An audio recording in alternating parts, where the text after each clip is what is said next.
Welcome to Late Night Legends, where we're measuring 1978 on the Richter scale. Israel and Egypt forged the Camp David peace accord. The Jonestown massacre in Guyana. The Shah of Iran fled into exile. A bomb exploded outside the Hilton Hotel in Sydney. Commercial whaling ceased in Australia, and Sony introduced the Walkman. ABC TV began satellite broadcasting to remote regions, where viewers could watch innovative work from Dennis Potter like Pennies from Heaven. Mini-series Holocaust and Against the Wind with John English were popular. A memorable Logies night saw Burt take gold and unwittingly upset Muhammad Ali, who later outpointed Leon Spinks to become the first boxer to win the world heavyweight title for a third time. Australia's Ken Warby set the world water speed record at Blowering Dam. In football, Argentina won the World Cup for the first time. Hawks and the Sea Eagles were high flyers. The latter succeeded after the first game ended in a draw the second time in successive years. The grand final went to a replay.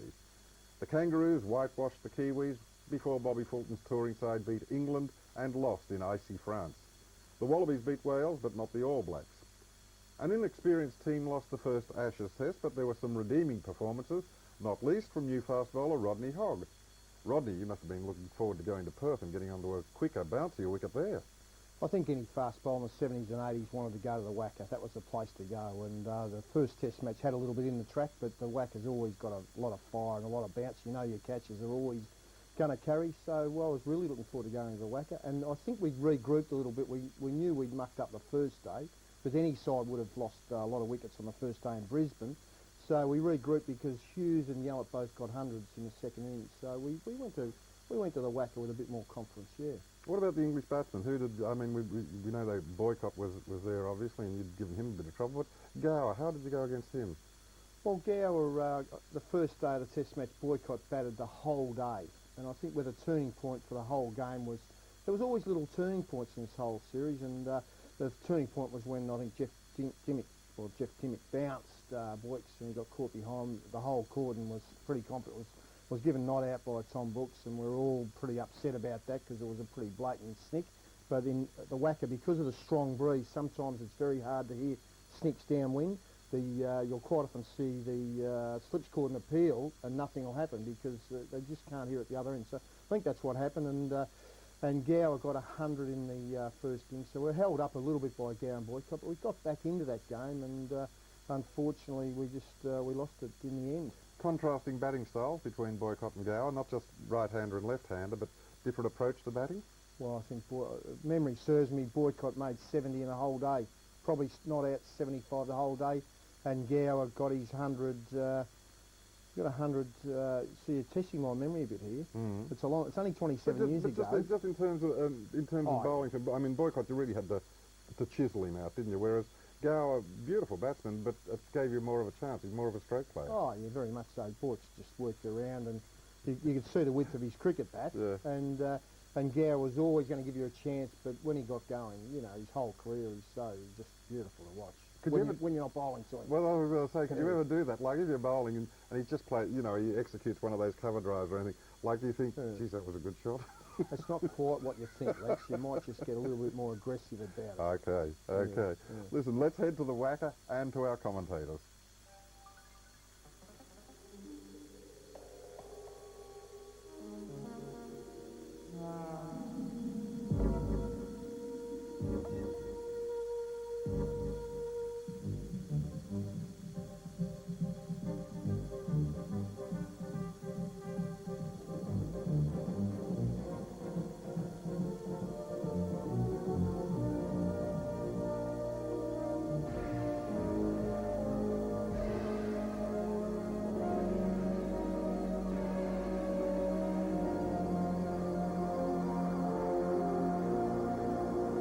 And Graham's spun the coin, and Mike Willie has called heads. And it's tails. And the Australian captain, Graham Yallop, has won the toss. And Graham Yallop has told Mike Willie that the Australians will bowl and the England team will be batting. The question on everyone's lips before the first day of the second test match in Perth was just how this wicket would play at the Wacker. England, with a great two-day victory against Western Australia, had no doubts whatsoever, and they left out spinner Phil Edmonds and brought in Hendricks, and then replaced Chris Auld with John Lever. Australia left out Phil Carson, and when Graham Yallop won the toss on a very overcast day, he had no hesitation whatsoever in sending in the English team. Now the first ball of the second test, Hogg to Boycott.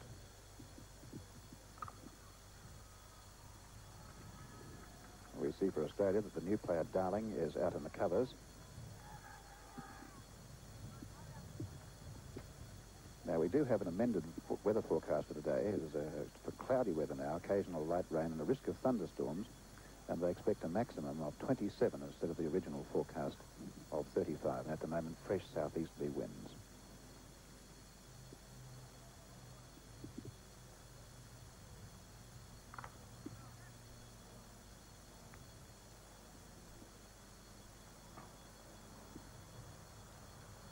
An aggressive field placement straight away by Graham Yallop.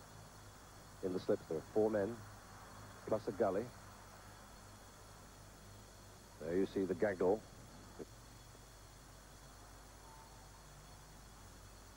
And no appeal. And Hogg once more. And this time a reaction, there may have been a little bit of bat or something there, but 2 balls in a row that have troubled Boycott, and this is the first open. He's having a good look at this pitch. Remember, the match here just a couple of days ago, Western Australia and England, lasted just a fraction more than 2 days.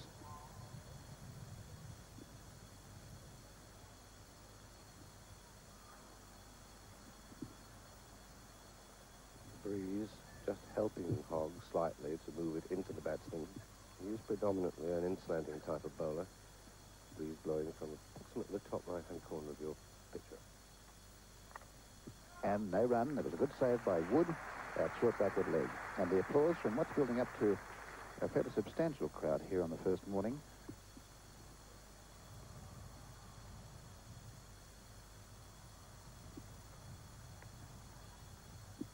And the first over of the second test is a maiden. Dimmock here to bowl to Gooch. And appeal for leg before. They were taking a run. That reaction was behind the wicket. Let's see, that was a run. It was off the bat, so no hope of a leg before appeal. But that's the first run of the game. Gooch is 1, Boycott yet to score. England, after being sent in, none for 1. Yes, I was under the impression there that it wasn't a bad LBW appeal because I thought the ball hit the pad first before it went onto the bat.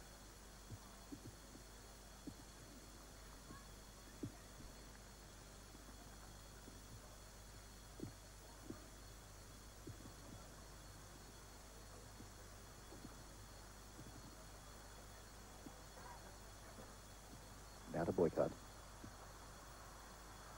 And this time an appeal, but not out. Umpire Brooks at this end. Well, Jeff Boycott's looking down the wicket, and well he might, because that ball came back like a fast off-spinner.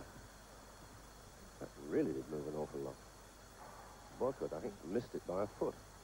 It would have missed the leg stump, I think, by the same margin, but certainly did move.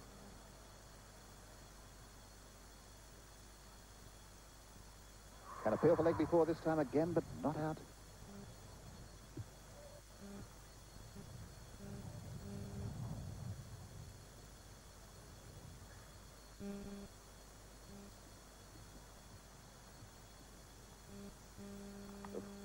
And a run here to Boycott. Here's first. They're going down towards fine leg. They've taken 1, and they're coming back for a second. It's Hogg fielding. So Boycott is 2, Gooch 1, none for 3. Boycott played that very well because, in fact, the ball did move again off the seam.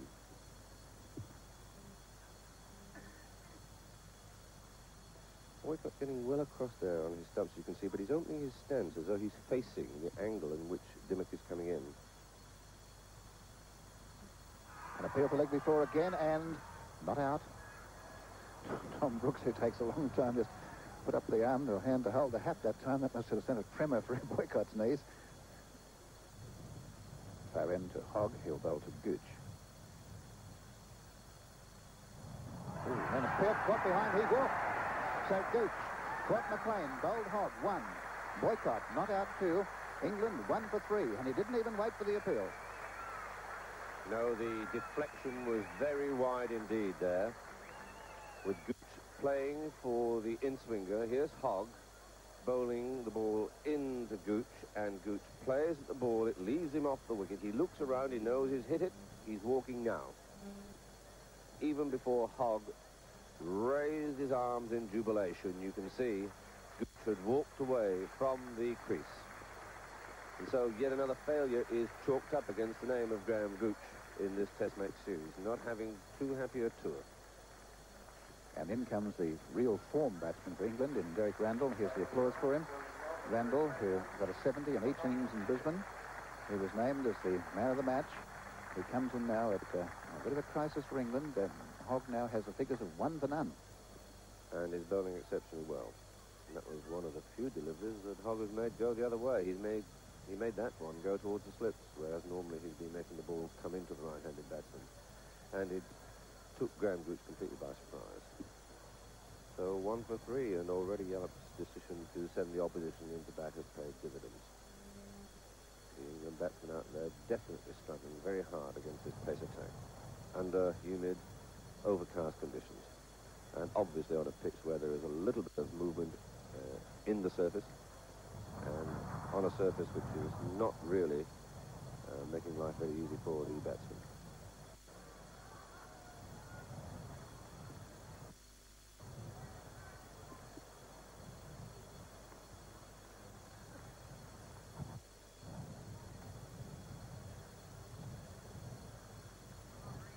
Randall, of course, there you see his tests. Highest score, that was in the centenary test, and he really is in form. Century against New South Wales and a good double in the first test.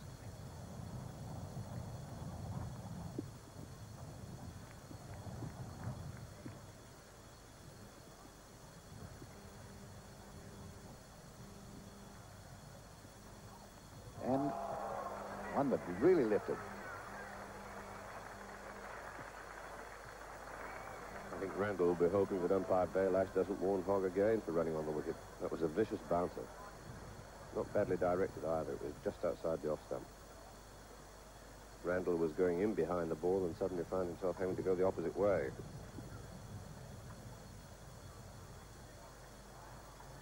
Interesting point about that ball, Frank. The definition of a bouncer is shoulder high. That was just on the height, wasn't it? Yes, above shoulder height is the definition. And up in the air, he could be caught by Wood, and he's out. Listen to that roar. Randall caught Wood, bowled Hogg, no score. Boycott not out 2. England 2 for 3. Well, that was a change of mind shot from Derek Randall. I think he was going to try to hook that ball. He changed his mind, stopped his shot, and as a result, played no shot at all, just simply scooping the ball up into the air to present that quite simple catch to Graham Wood. And that is a tremendous psychological blow for Australia, because Randall, as Norman May has told you, has been the man in form. There's the ball. He's going to hook. Then he suddenly changed his mind, possibly thinking the ball was not coming up as high as he expected, and consequently didn't get over it. He's agonizing now as Wood was taking the ball. Mike Brearley coming in, Brearley at number 4 for England. Mike Brearley opening bat normally, having dropped himself down in the order since the New Zealand series in England, now finds himself coming in a position which is virtually tantamount to being an opening batsman. 2 wickets down for 3. And the Australian bowlers very much on top.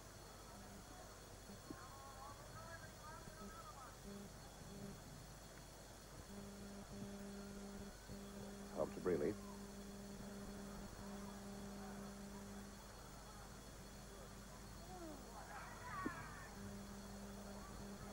And Hogg certainly has got his tail up at the moment. As well he might.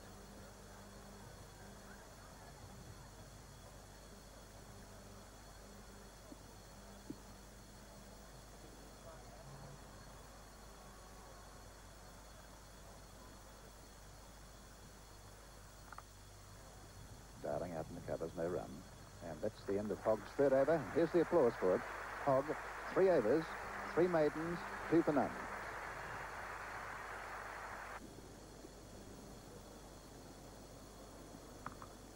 And runs here, chase for Yallop. They've taken one into single only. So Boycott onto 3, and the total moving to 4. 4 runs to England, for a loss of 2 wickets in just on half an hour of play. Hogg to start his 4th over from the bow end, and he'll bowl to Boycott.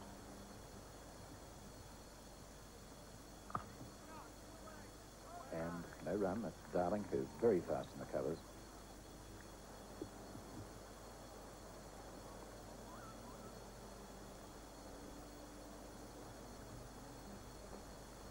An appeal for leg before, not out. Umpire Barras shaking his head.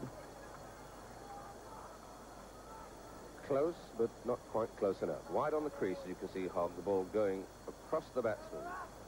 And I would think from the angle he's bowled it at, it was going down the leg side. It looks in line with the stumps from where we are, but you've got to take into consideration the fact that Hogg was fairly wide on the crease, and the angle was far more pronounced than you saw it on that occasion through the replay.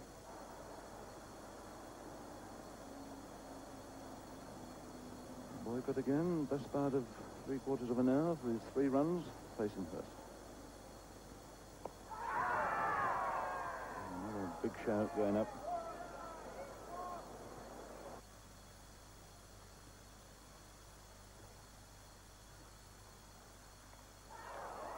And not found the outside edge there, moved away, just dropping short there. Yes, well, we spoke about it in Brisbane, Jim, but here it is again, the fieldsman too deep. Let's have a look at the replay. Boycott shuffling across. Wide, he knocked to it, and it's dropped short of Bruce Yardley. Well short, but we can have a look at those slips. Let's have another shot of it from front on. As you can see, Boycott well away from that one. Shows there's still some movement there. That's beautifully taken down the leg side, rather flicking the pad, I would have thought.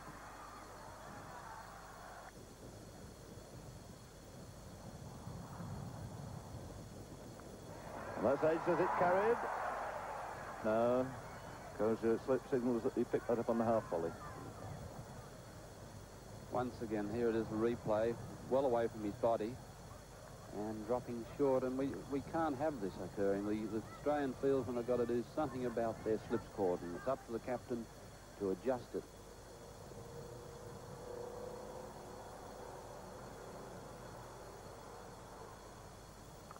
There's an overpitched ball. It's only just prodded away by Brearley, but at least it gets him away.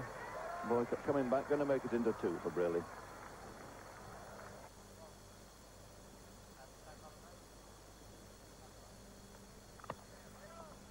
Beat the bowler. I think the first run's coming from that far end.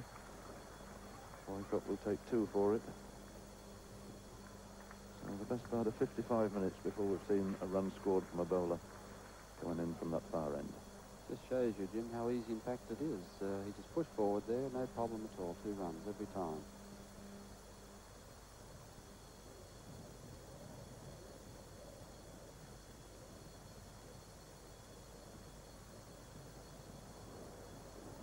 Begin to Boycott. Let's push safely through mid-wicket, just a single this time. And that single at long last takes England into double figures.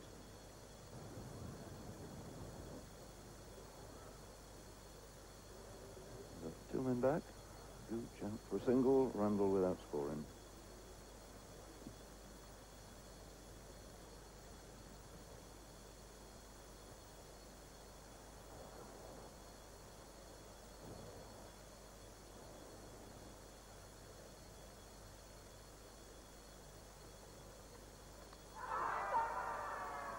Another shout, but again it seemed to me to have wandered a long way outside off stump. Just depends a little bit how far he got when it hit him.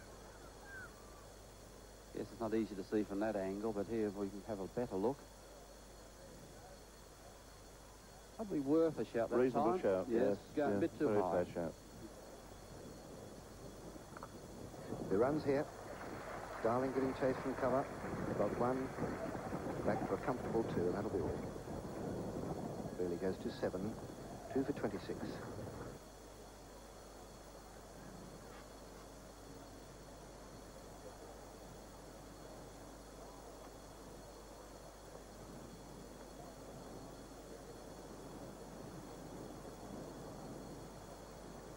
suppose the only thing interesting to Hogg now is when are they going to get a run off me and break my duck. 2 wickets for no runs, and that's been up there for almost 2 hours. And he's bowling his 6 over.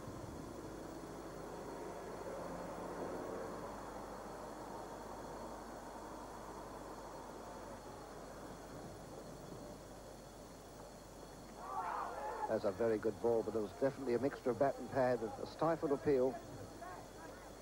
Here we go again, and it's a good delivery, this one, and this has been going on, especially the first hour of the morning. This was going on all the time. It cut back rather sharply, that one, and would have no doubt whizzed past the leg stump. This has been some real fine bowling on by the three, Dimmick, Hurst and Hogg. It's been kept the pressure up, and these three men have bowled very well. Hogg to Brearley.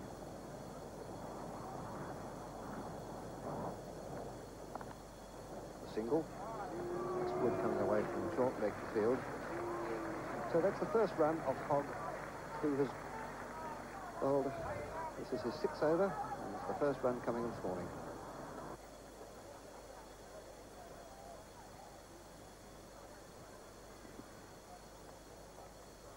Chance, was it?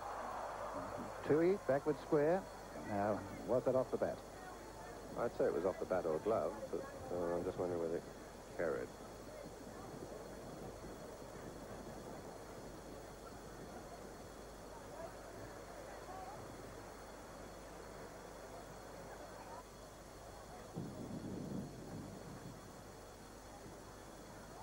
And in the air over the head of slips, it's safe, and it's going down to the boundary for one of the rare 4s in this game. Really taking strike on 17. And chance for caught behind, he's out. Really, caught McLean, bowled Dimmick for 17. Boycott not out 19. It's 3 for 41, and Dimmick has 1 for 19. He deserved that. Dimmick really deserved that. I think we got to a situation where Brearley now was really fancying Dimmick, and he goes for this shot off the back foot.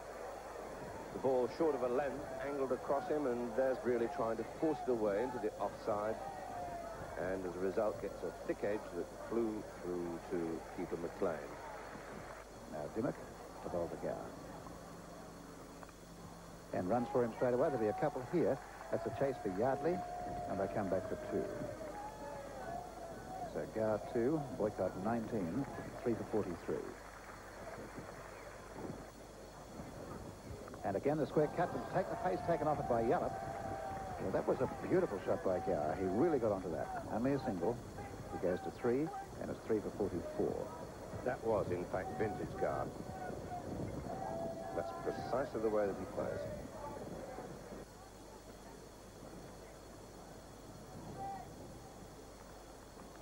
And it was a nasty one there. Well, I think that's hit him in the helmet. And it's rather a good job that Gower had that helmet on. Let's see where it does strike him, in fact. He goes down, and I think it did. It hit him on the head. And it was a very good job that he had that helmet on. There it is, going past the shoulder of his bat. It was a good bouncer. It was outside the off stump.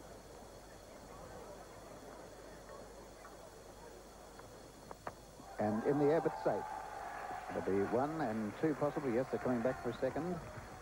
As Hurst fields, and 2 more to go. He goes on to 5. 3 for 46.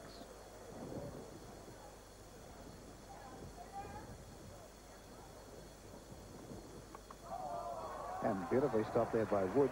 A clever piece of work. An applause from Western Australian crowd here. Good delivery from Hogg. He seemed to move back into Gower, as you can see. And again, Gower was going over to the offside. The ball followed him. And he almost did a one-handed sort of desperation stroke.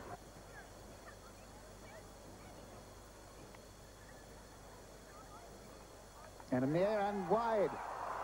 Just wide of third slip, down to the fence for 4. There was a dive there by Yardley. He couldn't touch it. I don't think he got a finger to it. And into the fence for 4, and Gower goes to 9, and that's the 50 up for England. 3 for 50. What a good ball again from Hogg. A ball that pitched and moved off the seam. Gower, committed to his back foot defence, could do nothing more than just deflect it through the slips, and it's wide there, as you saw, of Yardley at that third slip position, I beg your pardon. There it is again. First now to Gower. And moved across nicely, whipped that away, square on the leg side, and they'll get two very comfortable runs.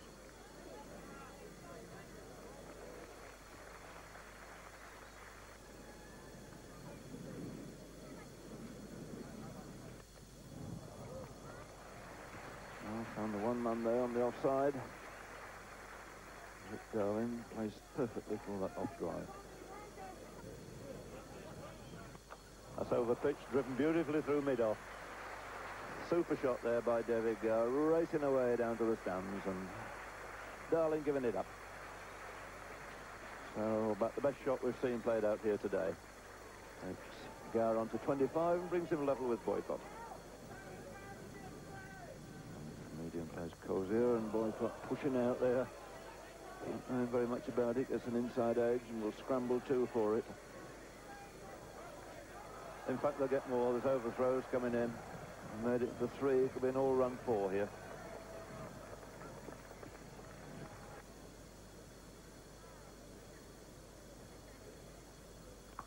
That's a good-looking stroke. Beautiful pull shot. It's 4 to Gower. He goes on to 29, and it's 3 for 83. It's a beautiful flashing square drive. It's 4 more to Gower. Or is it? The outswell's pretty slow, so he's giving chase, but he won't quite make it. Well, what's happened? 2 fours in 1 over. Things are happening out here, and that was another great shot by Gower.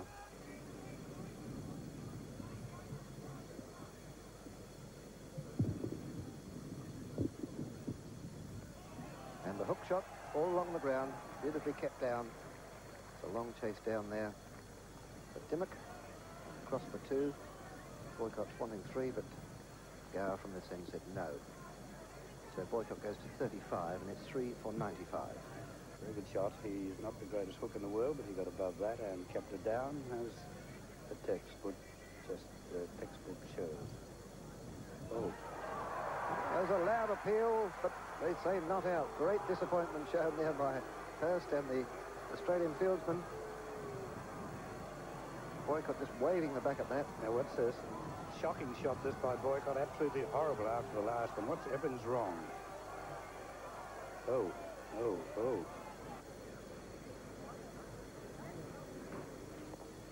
Well, I've seen Jeff Boycott bat for many, many innings, and I saw him make 103 in 1 day, batted all day, against New Zealand at Headingley a few years ago. And I thought that was the most painful innings I have ever seen. I think he's going to eclipse that quite easily here, because he's only 35 runs and it's almost tea time.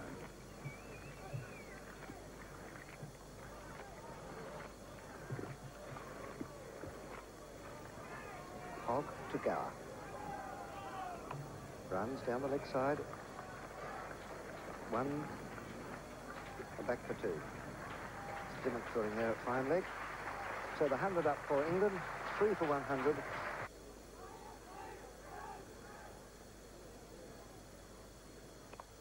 And a fine shot for his 50.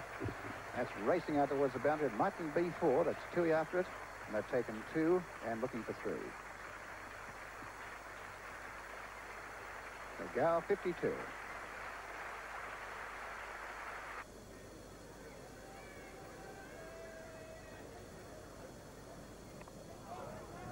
And they go for a run. There's no run there. There's a shot at the stumps and hit the stumps. Is not out.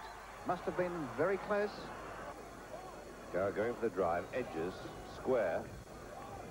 Hogg's there, picks up, returns in 1 movement, hop, and we see that Gower had dived. In fact, the return did not hit the stumps. This was Dimmock's 17th over, so he's had a long spell today. Down to run to Boycott. He may look for 2 here, as the fieldsman's got a long one in. First, and Boycott goes on to 46. 3 for 123. Gower gave Boycott about 2 hours and 20 minutes start, and now he's 9 runs ahead of him.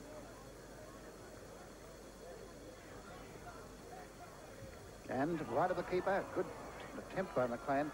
When it reached him, I don't think at catching height, but it's a single. He goes to 47, and he's the only spinner in this Australian team. That's right. In fact, there's no one else to bowl in the Australian side apart from people who've already bowled. There's no one with any pretense whatsoever to bowling. And Boycott shot flicked away, backward at square. Chase for Hughes. This might not be 4, but I think they'll get 3. Turning for an easy 3. And that's Boycott's 50. 50 in 4 hours and 37 minutes. To round the wicket now to Gower. And driven quite beautifully between mid-on and the bowler. Really looked the man in form here today. 141 the score, the last wicket going down at 41, the partnership exactly 100.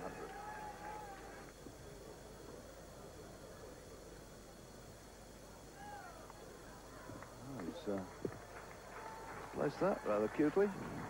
Just on top of it, chopped it down past second slip, and that'll run away for 4. Hog round the wicket to the left-handed Gower. There's a good drive. Darling giving chase. They've got 1. Back for 2. Do they want the 3rd? No.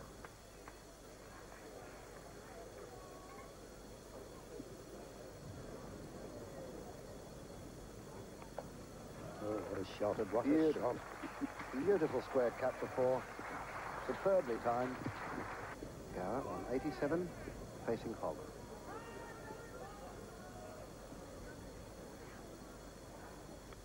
Up in the air, but it's safe. Square on the outside. 4 more. Gower 91, 3 for 176.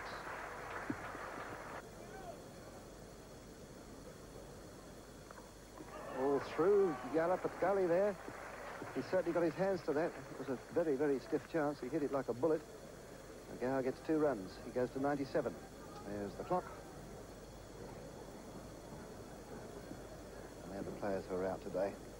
Gooch for 1. Randall no score, really 17. Oh. That's a beautiful on drive. That'll be 100. There's 4 runs. It's a beautiful shot by David Gower to get his 100. He goes into 101. And England now are 3 for 189. Well played, young fella. Beautiful innings. Beautiful knock. That is well worth watching. You couldn't wish to see a better stroke into position. England being 2 wickets for 3 runs, and Boycott just bopping up one end. Here's the stroke again. Watch this. Absolutely perfectly timed. The ground just after it hit the bat, and off it sizzled to the fence. England, having been put into bat at stumps, are 3 for 190. Gower is 101, and Boycott 63. Under no circumstances could the first day's play of the second test be described as a scintillating day's cricket, but it did have some great moments and was a true Ashes clash. Australia, I felt, should have been in a commanding position because they had the ball running for them in the early sessions. But David Gower and Boycott showed typical English grit, and now the box seat is very much in the English camp. Tomorrow morning, I believe, we'll decide how this test match will go. The wicket will be absolutely perfect, and if England can consolidate, go on to get a big score, then they must surely be favourites to take out the Ashes.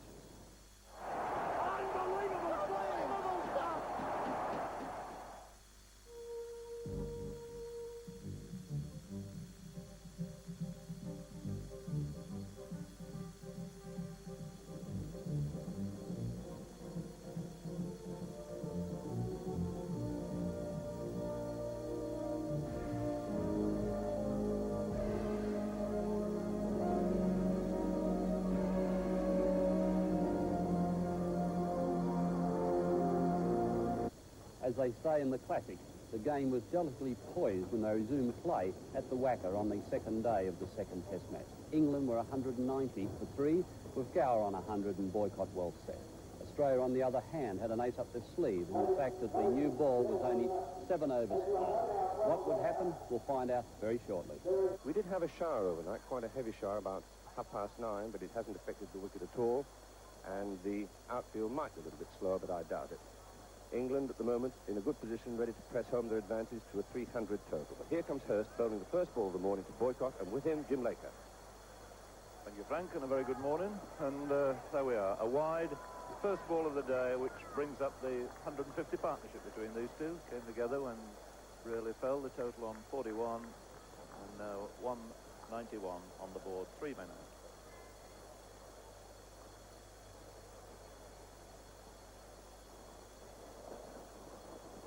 Boycott on 63, Hurst the bowler.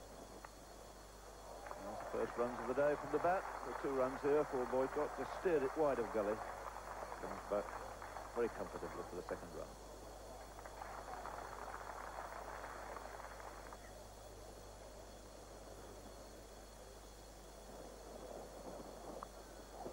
More runs there for Boycott. Push that smartly between the 2 short legs. Only be a single this time. Here's the danger man, in my view, for the Australians here this morning. Rodney Hogg, who's been such a find for Australian cricket this year. So really well, particularly in his early spell here yesterday. 2 for 41. He's turning his attention now to Boycott at the far end.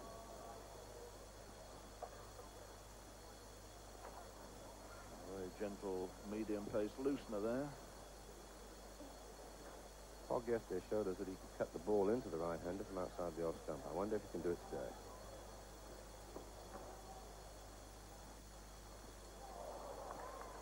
Not far away from the finer of the 2 short legs, but played with sufficient skill for Boycott to take a single.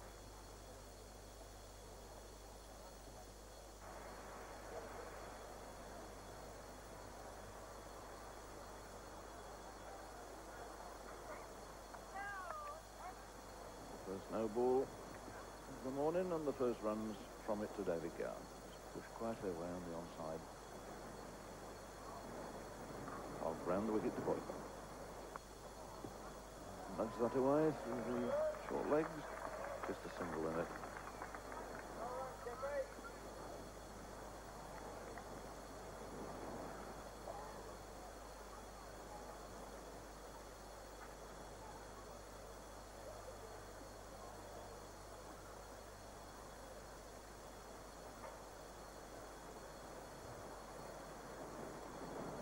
You see that England have added 9 runs to their overnight score in something like 31 minutes.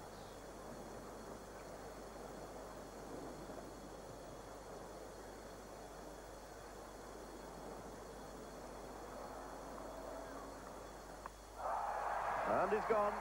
So Hogg strikes through, breaks this long partnership. 4 men out now for 199, and Gower goes after only adding 1 run this morning, but for all that, it's been a superb 102. Well, all I can say to Jim Laker's comments is here. Here's the replay of that dismissal. Hogg bowling around the wicket, wide on the crease, as you can see, angling the ball into the left-hander. Let's see if it straightens. It's coming into him now, and it does straighten, doesn't it? We saw Gower there playing about middle stump. The ball cutting away from him took the off stump. We did see yesterday Hogg bowl a few of those deliveries. Again, closer this time. We're getting a real bird's eye view here. As you can see, it was a pretty good delivery. I wouldn't have liked to have faced that. Good delivery, that, Frank, from a bowler of that sort of pace. I must say, as an off-spinner, I wouldn't have minded bowling that. But to do it at 90-odd miles an hour is a superb piece of bowling. A great round of applause for David Gower, the 21-year-old left-hander from Leicestershire. So Ian Botham has made his way out quietly to the wicket. See his test record there. 300s is made in 12 test matches, averaging 42. On the other hand, Hogg bowls one like that, England could be in a bit of trouble here. Gower's innings of 102 took 248 minutes, included 9 boundaries, and he received 220 balls.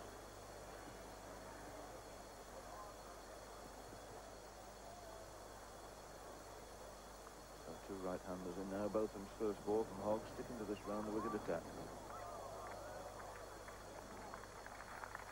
And applause for Rodney Hogg, who once again for Australia has burst through as he did here yesterday, and as he did so very, very well up at Queensland. So what will both of them as practically, I wonder. I suppose I rather anticipate that Prophet Jim Laker will say the same thing. I think both of them will play as natural game. Well, I think it'd be foolish not to, Frank. It's the only way he plays, and it's the way he's successful. And Boycott, too, is playing his natural game here at the moment. And if he sees another day out, he must be online for the slowest ever Test match 100.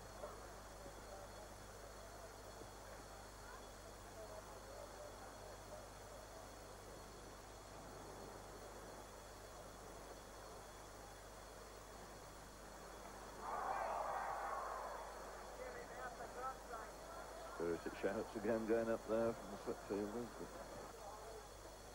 There we see the ball. No, he didn't hit it, but he was well forward and the point of contact outside off stump.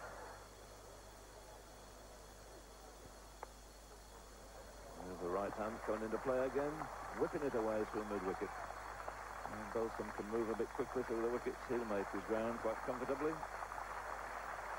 So the 200 coming up for England, 4 for 201, with Boycott finally moving into the 70s.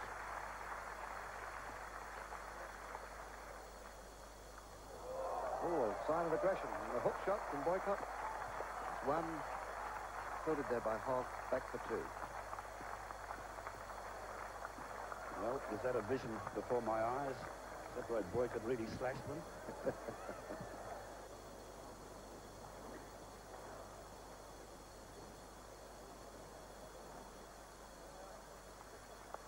He's off the mark.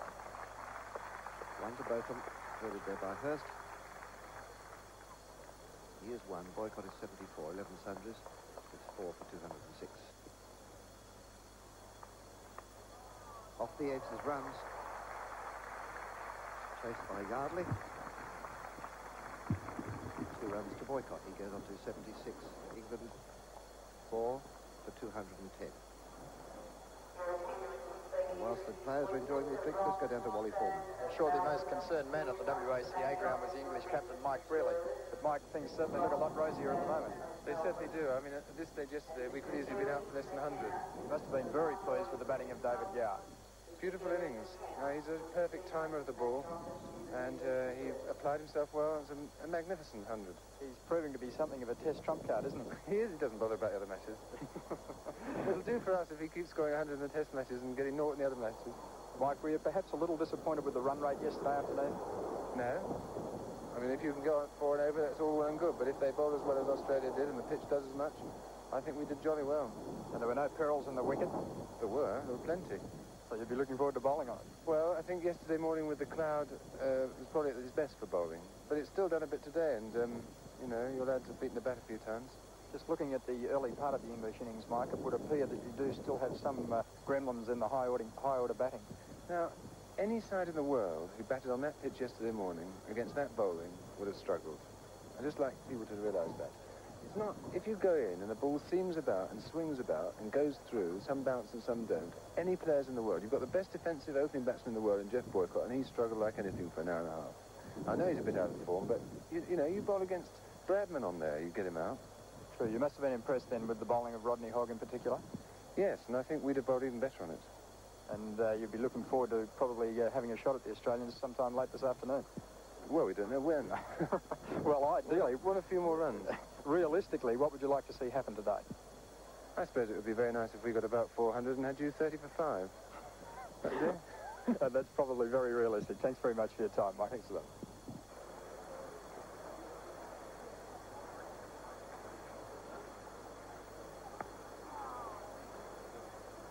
Ball bouncing a little bit.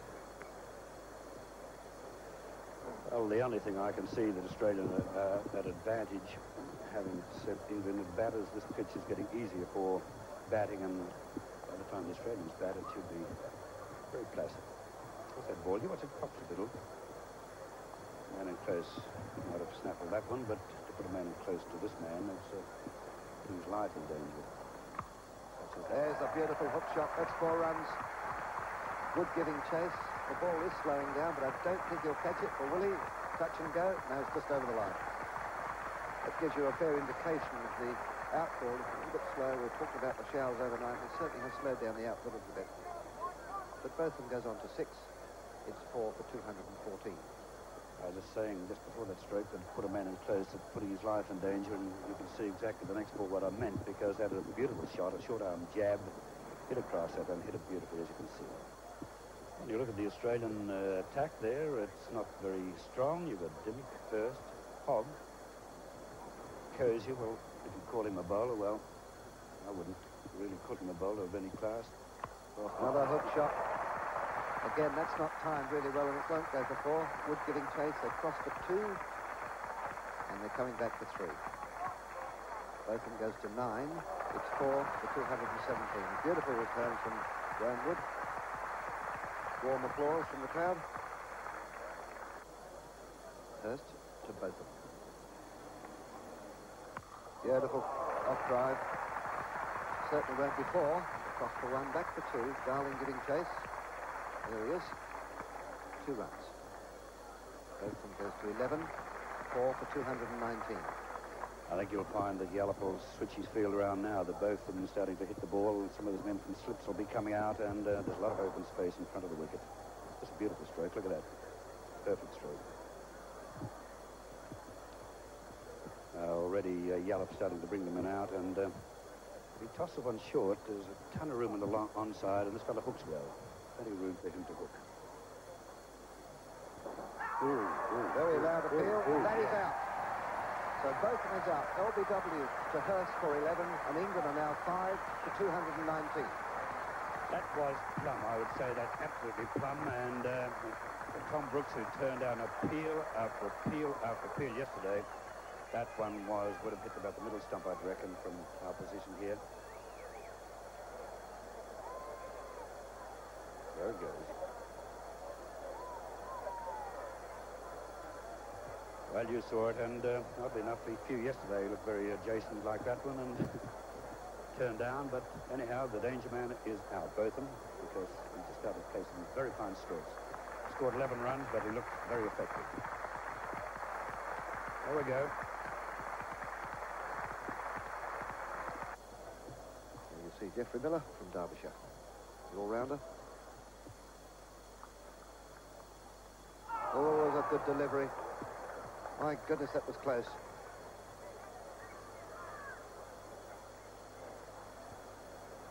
This ball just leaving the batsman ever so slightly. Miller playing down the wrong line here. Fortunately for him, close to stumps, close to outside edge, and not close enough from the Australians' point of view, though.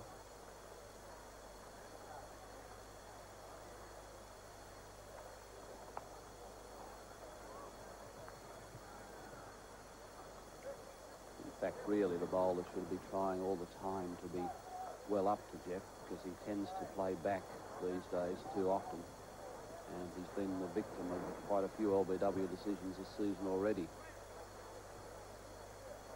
Now, further field change. Tui's moved away from short fine leg to third slip, so there are only 3 men now on the onside. An appeal for leg before, and out. Boycott's out. Leg before to Hurst for 77. A monumental performance by Boycott. He batted for 7.5 hours. For 77, just a minute or 2 under that. And here it is, the end of Jeff Boycott. A tremendous performance in terms of patience. And Boycott is out, and Australia right back in this game at 6 for 224. And Hurst has 2 for 56. Exactly what we're talking about. We'll see the replay now. Ball well up. Boycott shuffling back and across where he should have been pushing forward. As you'll see, that's well up. And there's no doubt whatsoever about that. Once again, as we're talking about, Norman, the ball not bouncing as high today. That one yesterday would have hit the top of the pads, just below the roll. And here's the applause for Jeff Boycott as he leaves the scene after one of the longest innings in Test history. 7 hours and 28 minutes for 77. This is Taylor, the English wicketkeeper. And that's almost bowled him, hasn't it? How did it miss the stumps? How did that miss? It went down from outside the off stump to finish at fine leg. And that was off the bat. Yes, I thought it just went down the leg side a little bit, Norman. Here we can see he's pushing forward. I think it gets the inside edge through, and this is what threw John McLean. You can see how far it's deviating now, going further away. They're terribly difficult catches. Well, runs here. There'll be a couple. A long chase for Wood from just a short leg position. They come back for an easy 2, and Taylor goes on to 7. It's 6 for 238. Now the wind for Yardley coming in from that end is going quite strongly left to right when we look at the opposite view. Okay, that's some air, and it's been driven away fairly well. A long chase for Darling. Darling really fast. Now they've taken 2. Let's see if they want 3. They're going, and they'll get them easily.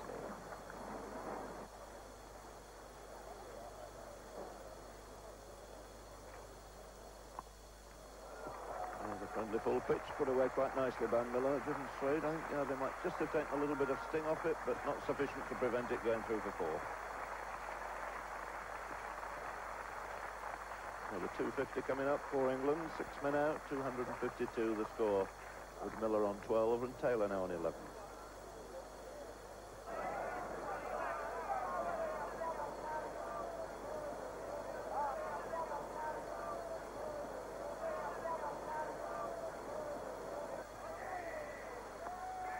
That's a chance. Down the outside edge, the diver McLean can grab hold of it. And Rodney Hogg doesn't think much about the game of cricket at the moment. Interesting to see if this would have gone to slip, Frank. Yes, it's wide there, a thick edge, and I think he probably would have gone to slip. It looked as though McLean was very late moving to that, and that would have certainly travelled to first slip. That was a bad miss. Sort of chance that one expects to be taken. Funny thing is that the first slip and the keeper standing very close together, aren't they? Very close indeed. And that's out this time. Yardley takes the wicket. Taylor goes for the big hit. He's quite out of character, and he's snapped up at mid-wicket. So England 7 for 253, with Taylor falling for 12. I think Hogg probably did all the work, but it was Yardley who got the wicket. Taylor going down the pitch, attempting to hit a ball wide of the off stump, over mid-wicket. In fact, the ball probably didn't spin very much, which resulted in Taylor not hitting it at all cleanly. So we're getting down to the ruts and mice now, as they say. This is John Lever.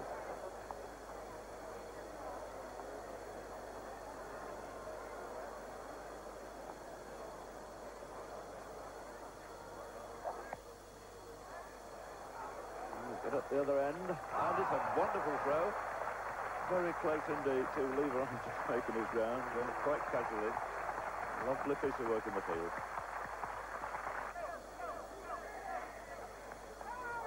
Well, that's hooked away by Miller. Dropped it short, and no problems at all with nobody back there. 3 short legs in, and Miller tucks it away and collects a boundary down to long leg.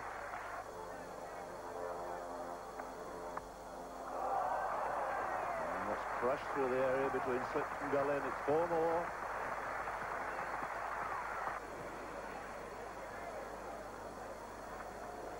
And a chance, and caught by Cozier. Lever caught Cozier, bowled Hurst for 14. Miller not out 35. 8 for 295.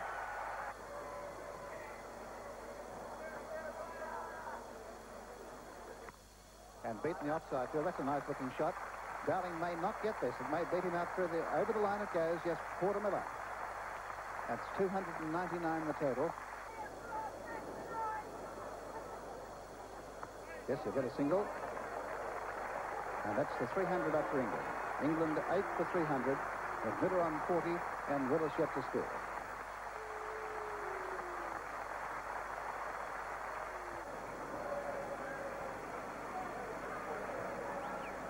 Bowled in. Clean bowl. A beautiful ball. That really was a good ball. Miller bowled by Hogg for 30. England 9 for 300. And Hogg has 4 for 52. That was a magnificent ball.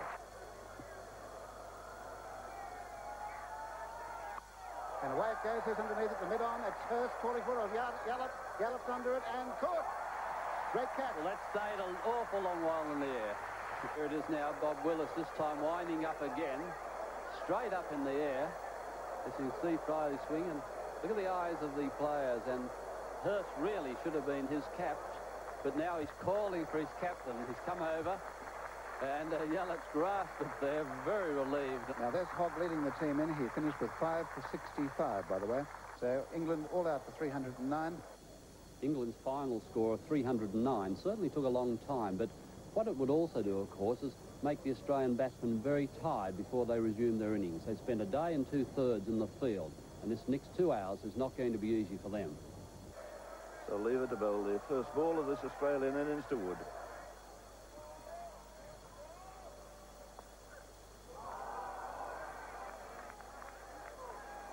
Well, he's given him plenty of opportunity there outside the off stump. Yes, I shudder to think what will happen if one comes the other way. That was a good ball.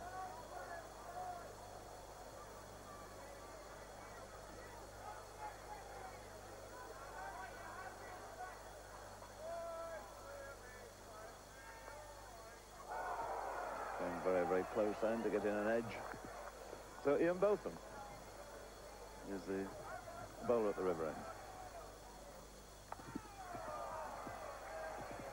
Well, this is quite an extraordinary choice of an opening attack, isn't it? Lever and Botham with Willis and Hendrick in your side. I think if we permutated this opening attack between all the experts set up here, it would have all been wrong. So Ian Botham with 70 test wickets in 12 test matches. 4 slips in the gully, waiting for the edge. And another shout, and a shake of the head from Robin Bayless up there. And the only reply being a leg-by signal.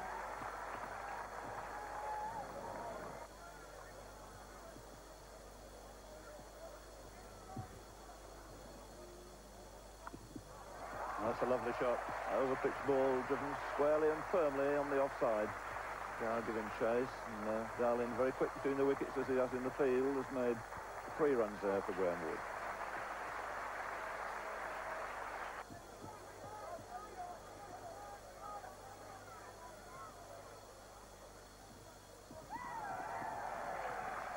Well, they went through with the shot this time. Didn't quite middle it, but got on top of it, hooked it down all the way along the ground for Lever at long leg, and Darling now also is underway. 2 runs there for him. So this duel to be resumed between Lever and Wood.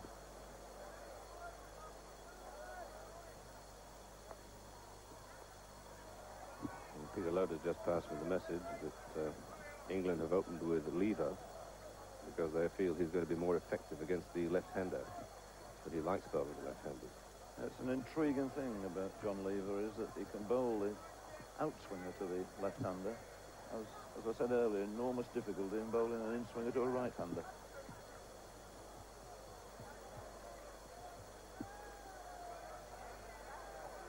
Possibly because he's got to push the ball across the right-hander before he swings it in. That's right. Once he pushes it across, he usually finds it keeps going across. But, that's the other one that came back. Good delivery and a good shout, and he's gone.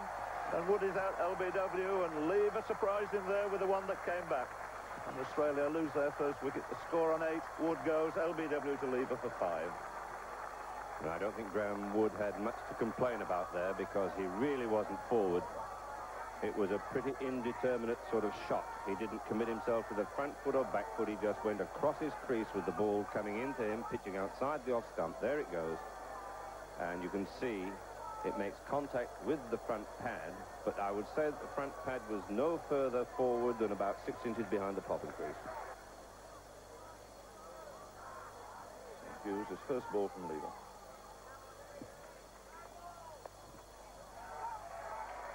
Oh, my word, if it had another short leg in, that could have been dangerous. Gets him off the mark with a single. And Bob Willis does the fielding down at long leg. Lever with his job done. Having removed the left-hander Wood, which he rather fancied he could, is giving way now to Bob Willis, I think the spearhead of the England attack, certainly the most effective bowler that England had in Brisbane.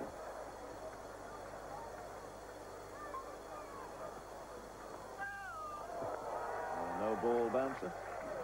it wouldn't have made any difference. I think Hughes was committed to the shot before the call came through to him. What a beautiful shot, 4 runs. Superb square cut by Hughes. He goes on to 14, it's 1 for 28. Well, there's been some good shots played by English batsmen, but none better than that one. After similar, watch this beautiful stroke. He gets right over it. That is absolutely perfect, and he really middled the ball. Hughes, I noticed in Brisbane, he gets over the ball very well. He picks the flight of the ball up quickly, and really just outside the off stump, which I expect this delivery to be, he gets over rather quickly. There's the straight back. He's bowled him. That, clean bowled him. What a beautiful delivery, too. We'll have another look at that in a moment, but I've got a feeling that may have left Hughes. Anyway, Hughes is out, bowled by Willis for 16, and Australia are now 2 for 34. That's his delivery. Let's see what happens to this delivery. He just played inside the ball, and the ball definitely a little leg cutter. New batsman, Graham Yallop, the Australian captain. Right. Yallop yet to score, facing Hendrick. Oh, what a good one. Well, that's just what we're saying. He's slanced it away to the slips, and he's very accurate, as I mentioned. And that was a very good delivery, completely upended out Yallop. As Yallop goes to push. Very close to the outside edge. Hendrick to Yallop. There'll be a couple of runs here. Or will Gower getting chased from leg slip? Yes. Now here's Willis bowling to Yallop.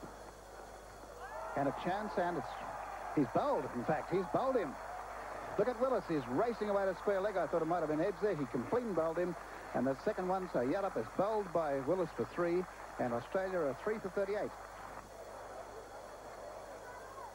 There it is there, Graham Yallop just playing down the wrong line and losing his off stump. And this, Norman, I believe, is probably a result of the enormous amount of time that this Australian team have spent in the field, because the dismissals of both Hughes and Yallop, as you can see there, the ball doing not a lot, but just enough, and the reflexes and the response of the players just that little bit slow.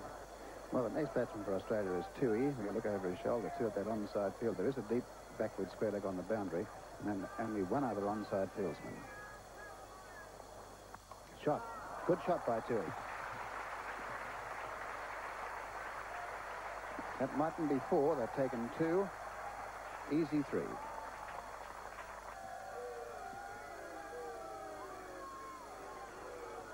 And the run again. No, there isn't. There's a misunderstanding. He's out. He's out. He's out. Tragedy for Australia. Darling has ran himself out for 25. Australia 4 for 60. It feels with its short leg, they're just getting a hand to it, bouncing away from him. Darling coming a long way down. Couldn't turn, and an anxious look, and the umpire said yes. Australia 4 for 60, a disastrous start for them, especially chasing 309, and England must be very pleased with themselves at the end of the second day's play. The wicket gave a little bit of assistance throughout the day to the bowlers, but not as much to account for the dramatic collapse of the Australian attack. I believe it will get better as the match goes on. Australia will need to play a lot better tomorrow if they're going to get out of this match.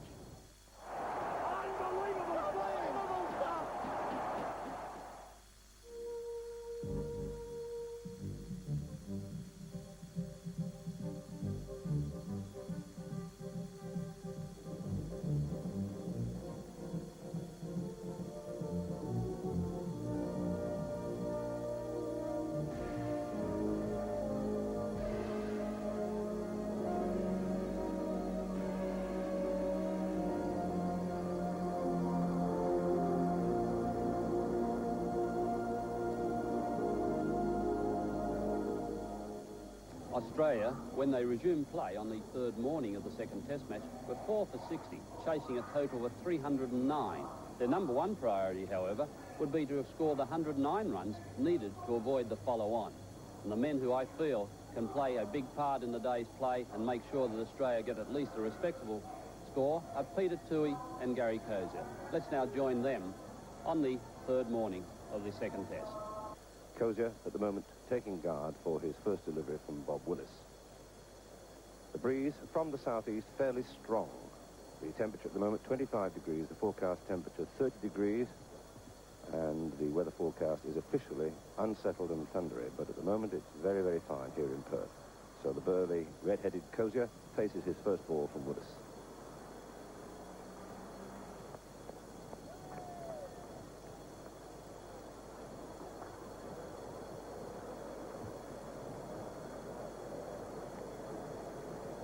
Bit of news from the England camp this morning that Bob Taylor, the keeper, you see there, you see him stretching his fat quarter muscle in his right leg, the inside of his right thigh, and having a little bit of trouble moving. Apparently he felt this bit of trouble while he was batting yesterday, then he had to dive from the ball from both the nesting, and it's aggravated the injury a little bit. He's strapped up.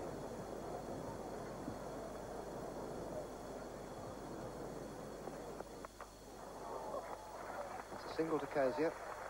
Pace taken off that by Willis, but Randall comes down to cover, so Kozier's off the mark with that single too. He is 6, and it's 4 for 61. And wasn't that a characteristic beginning to a Kozier innings? I don't think Kozier knows the meaning of the word defence. He's an aggressive middle-order batsman who I think in Brisbane was misplaced by being put in higher up the order as an opener. That isn't his role. Willis to Toohey.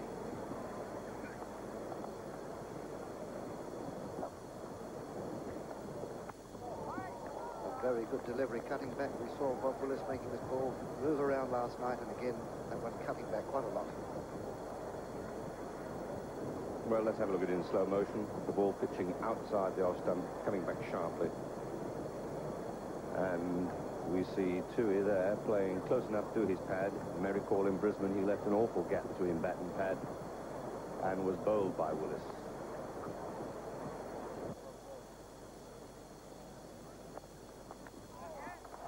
Runs here. It's a long chase round. Level, he won't catch it. It's 4 runs. Toohey goes on to 10. It's 4 for 65. And interestingly enough, it's going to be Jeff Miller, the off-spinner, to continue. We thought we'd see a pace this morning, but in fact I was talking to Mike Bailey, the England captain, just before the start of play, and he was saying to me that he was surprised that there was a little bit of turn in the wicket. Thus we see Miller continue on his second over. 7 balls last night, 1 this morning after that run out. Now he's bowling his second over, and he'll be bowling to Kozier.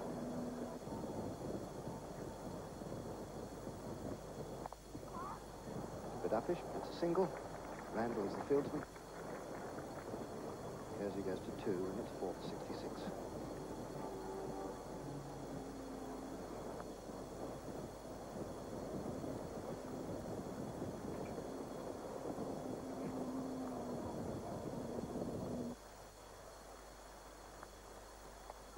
Nice bit of drift in the air. That's an outside edge. 1 to Toohey. It's Gower picking up. And Toohey has got 2. And a hook shot, not really well timed. Over the head of Boycott at backward square leg. And they turn for 2.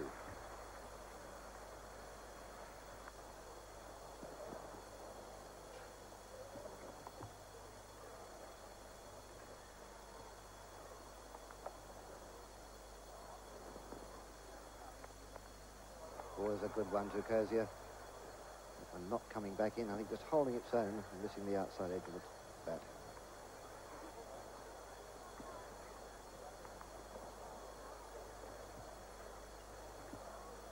Willis to Kozier.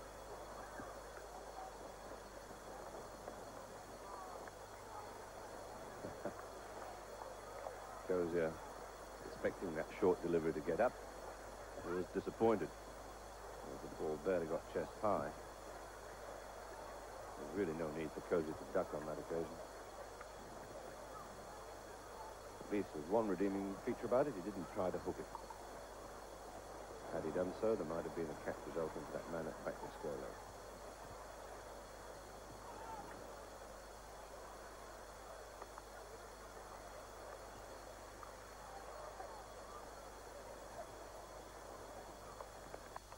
Off the edge, and he's out. So Cozier going for that drive. A very good catch there, taken by Gooch. So Cozier's out. Port Gooch off the bowling of Willis for 4, and Australia now have stumped to 5 for 78. Frank Tyson. Well, really, Gary Cozier did fall for the 3-card trick there. We saw earlier in Willis's over a ball outside the off stump make Cozier play and miss. On that occasion, a similar sort of delivery, a little bit further up, tempted Cozier into trying a drive. It was too wide. Cozier wasn't across to it. The ball just about held its own, and the resultant thick edge was quite easily caught by Gooch in the slips. It's the end of Willis's 11th over. This figure's now 3 for 28.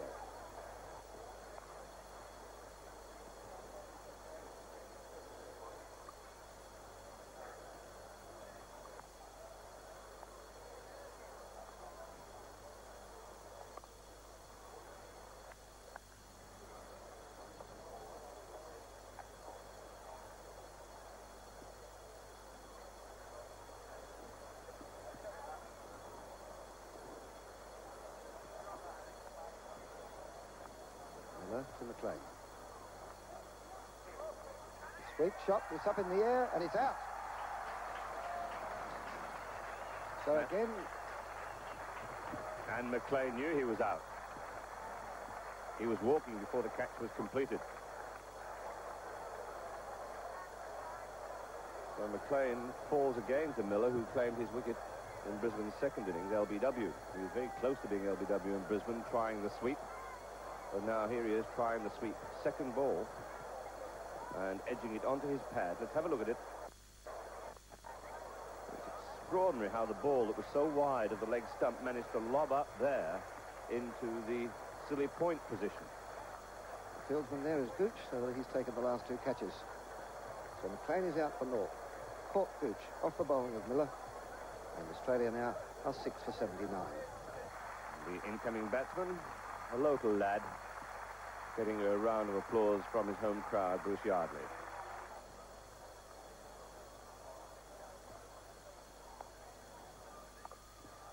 There's a single. Willis is deep at mid-on, so Yardley's off the mark. 1, 321, and it's 6 for 80.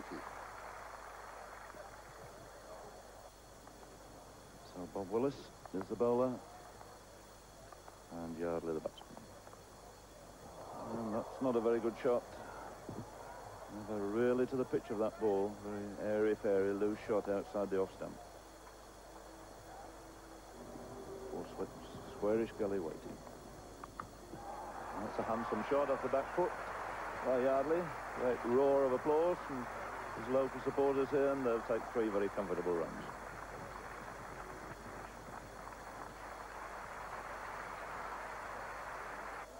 So that's the situation as drinks come out here. And we can now cross down and join Wally Foreman.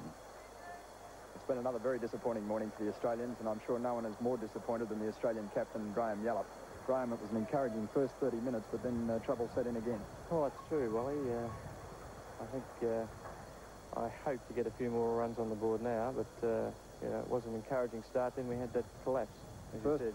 First problem, of course, is going to be to avoid the follow-on. Well, that's true. I'm sure we'll get that. But I'm hoping to get a lot more runs than just the follow-on. Do you think there's enough left to get seriously close to the 309? Oh, yes, I think if Bruce remains with Peter will stay there for as long as he possibly can, and then we've got another couple of batsmen to go. Probably the saving grace so far this morning, Graham, has been the form of Peter Toohey. That's true, yes. Peter's playing extremely well there this morning. It's really encouraging because he hasn't been in terribly great form over the last few weeks, and it's encouraging to see him get a good start this morning.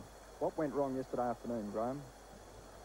Well, I think one of the reasons was the fact that we'd fielded for 2 days, and not many of us had done that for quite a few years, I'd say, and it does tend to get to you after a while, and I think some of the fellows were a little bit tired, but that's making no excuses. We should have stuck around there and still been there today.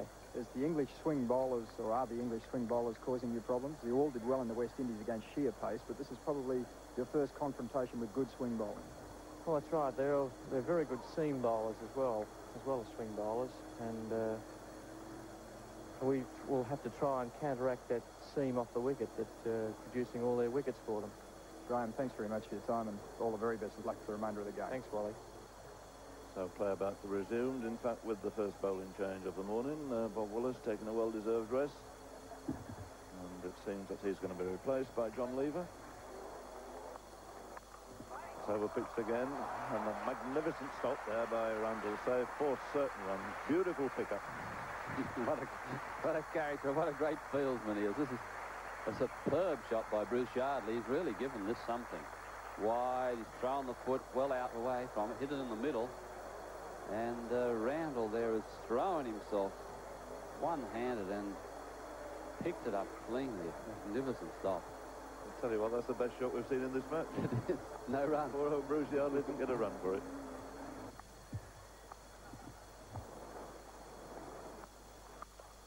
He's found the gap all right this time. Cracking shot through extra cover. Gooch giving chase to it. My word, this outfield really is slow in this match. He's able to pull it up. They've got to run him. They'll run 3. And the shot, which I would have thought under normal conditions, must have brought 4. Shows the men out. There's 2 of those falling this morning, Cozier and McLean, following the 4 that were dismissed last session here yesterday. And that's a lovely shot. Randall giving chase. There's 2 runs in here for Peter Toohey.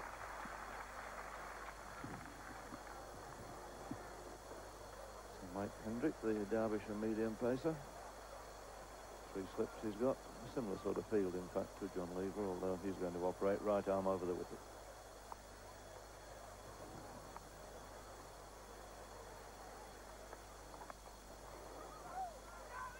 Yeah, the field at mid-wicket in that position where he's swooped in and run a lot of people out recently. But the single brings 3 figures up for Australia.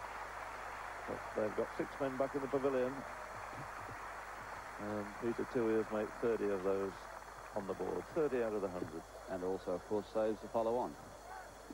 If ever it was going to be enforced, and I can't imagine it would have been.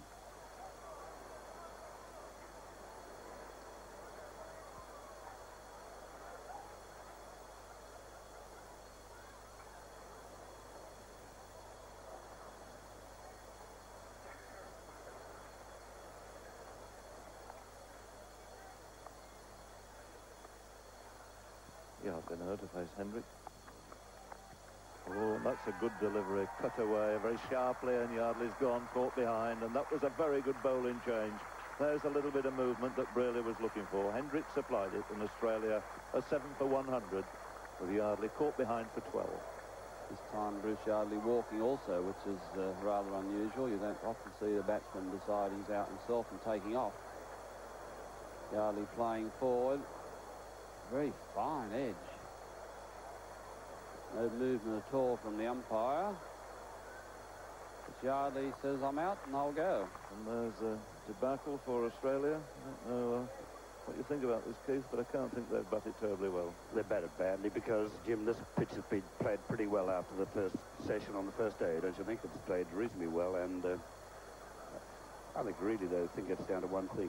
It's a bunch of young rookies playing against some rather highly skilled professionals.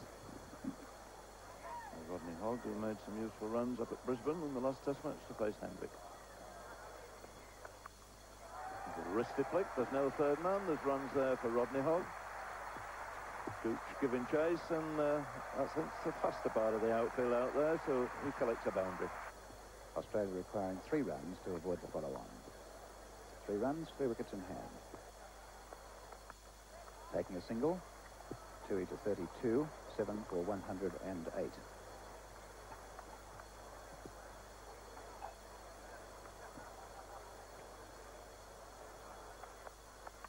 And runs, this will save the follow-on. They'll get a couple here. Chase the lever, they've taken 2. And back for 3. So Australia has saved the follow-on at 7 for 111 with Hogg on 8 and Toohey 32. And in the air, but safe is it? Yes, what a shot. That was a shot and a half. It was like a little chip shot to the green. 4 runs. Willis to Hogg.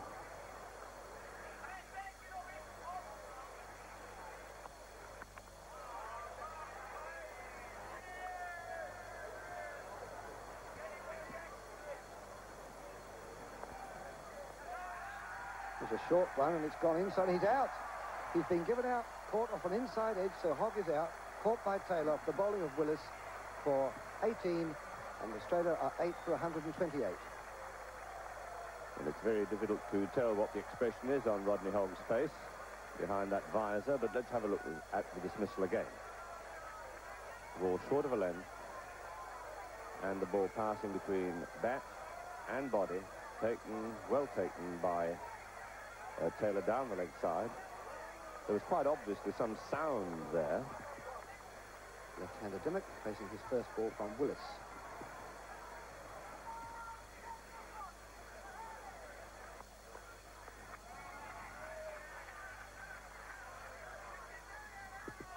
For Tui, Willis has a fairly conventional field, 3 slips, a point, cover, mid-off. The offside field. On the onside, he just has 3 men. A wideish mid-on, backward square leg, and a deep fine leg.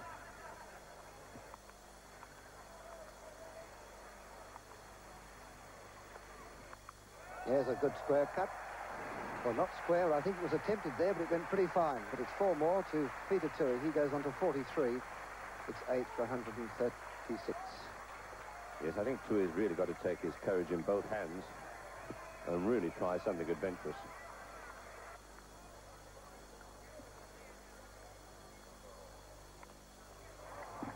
A little bit more air. Nicely flied it for a change. Nearly paid it in. A thick outside edge, but those 2 runs for Peter Tui will bring in 50. So a good 50, innings saving 50 there by Peter Tui. He's taken the best bat of 3.5 hours.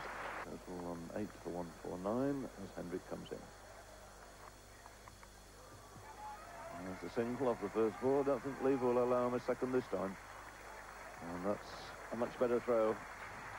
So the 150 comes up for Australia, but 8 men are out. Well, there is a bowling change at this end, and it's Lever coming on, the left-arm bowler.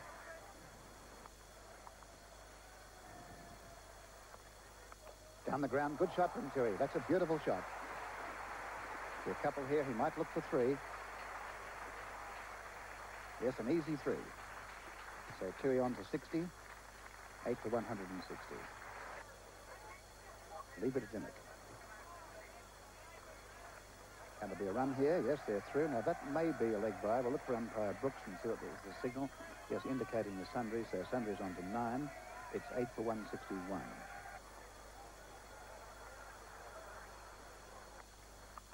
And again, fine-looking shot. Now, this one was better timed. It could be 4. It's a chase for Gooch. He may not get to it. It's going to be close. And it's 4. By the look of it, yes, 4 runs. We couldn't see that, but that was quite exciting. Bertham to roll now to Dimmock, who's doing a very good job out there. 9 not out.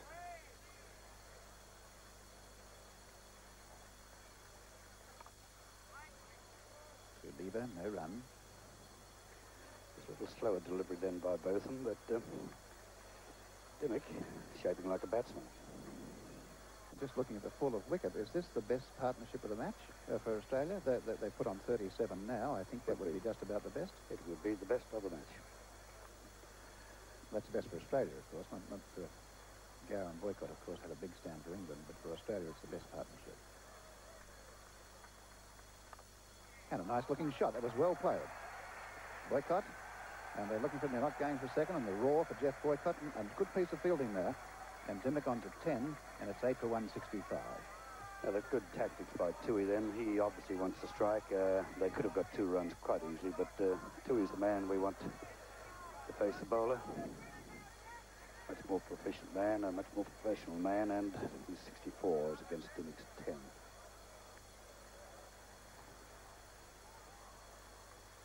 The hook shot, and that's beaten the field. And, yes, it could be 4. Over the line it goes, just over the line. And 4 more to Tui, here's 68. 8 for 170. Yes, well, we mentioned Tui's got the shots to burn, and now you're starting to see some. 2 beautiful straight drives, and that fine hook shot. Beautiful stroke that was. This is what we want Tui to do, play strokes. He's a much better batsman when he's going for the bowling and than being a defender.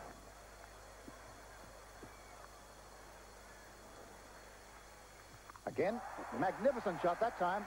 Gower just gave that up. That was a magnificent hit. It's going right to the back fence. Well, having got caning in the first one, it seems rather, and knowing that this man is a good hooker, it's rather stupid, I thought, of both of them to bowl him another identical delivery, and here you see it. And didn't he give that something? That is the best shot played in the match so far. Best shot, that gets my 10 marks as the best shot played in the match. 2 to 72, 8 for 174. Again, it won't be 4. I'll get a couple here.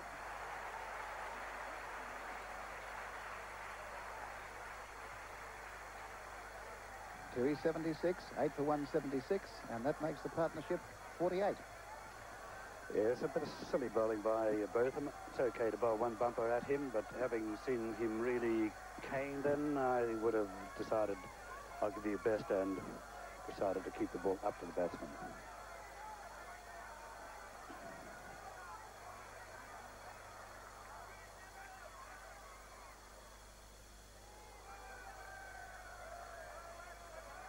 I recall just a few balls ago to his decision not to take that second run. Well, since then he's put on 10 runs. 10 vital runs at this stage for a 10th wicket partnership. 128 they were, 9 for 128 when Dimmock came in, and now they've...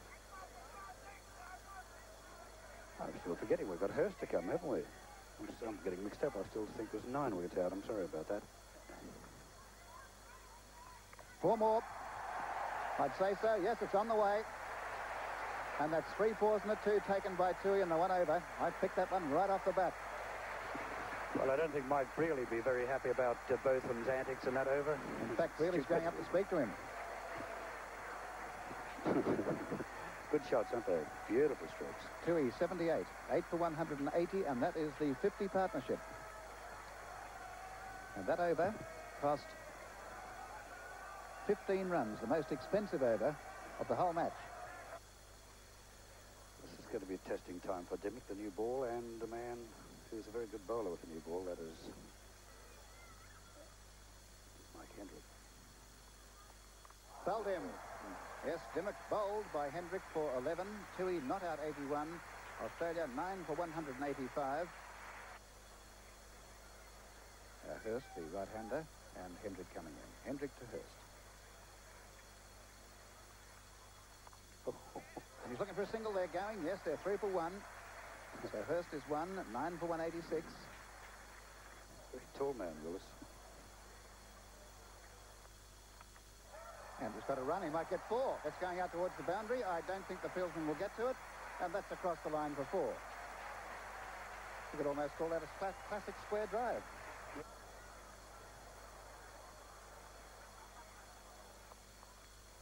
This time for appeal for caught behind. He's out. It's Australia all out. Hurst, caught Taylor, bowled Willis for 5. Australia all out 190. Standing ovation for Peter Turi. Peter Turi remaining 81 not out, and Willis finishing with 5 for 44. The Australian team would have been very happy to have struggled through to 190. Peter Tui was the mainstay and he played beautiful, and he'd be very pleased with that innings because he really has been out of form. But the game very much in England's favour with a lead of 119 as they go into the last 2 hours of play. And let's see now how those last 2 hours went. Hogg is bowling to Boycott.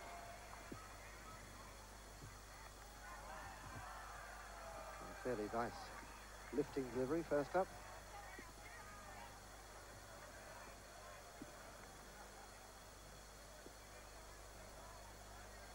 I wonder if Boycott's going to try and force the pace more in the second innings than he did in the first.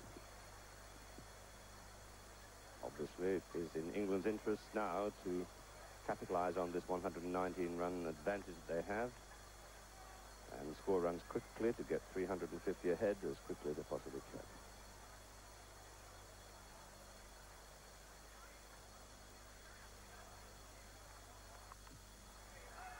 Boycott is off the mark with 1, maybe 2. Wood giving chase. They're going back for the second. So it's 2 to Boycott. England no wicket for 2. Gooch to face his first ball from Dimmock.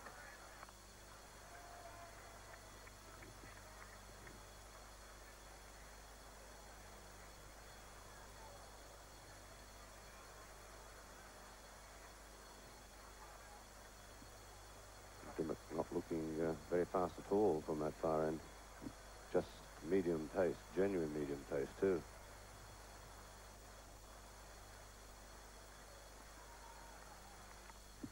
Off the edge, but Gooch is off the mark. It's the one. Hogg coming up from fine leg. Not tilting feeling, but there's only the one run.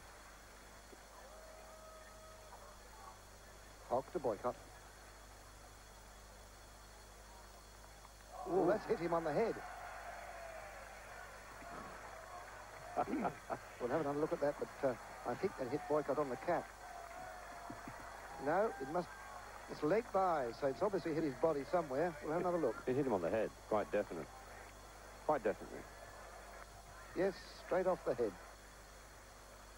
Oh, what a good delivery, and Boycott's gone, I think. Not out. No, not out, the man says. There's caps and frustration out there, and the umpire is completely unmoved. Boos from the crowd, but the umpire's in the best position. And what happened there? There seems to be general consternation.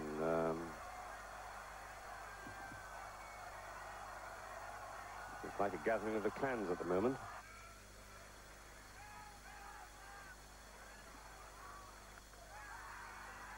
Yeah, it's going to be a difficult decision to give from round the wicket, no matter how hard he prays.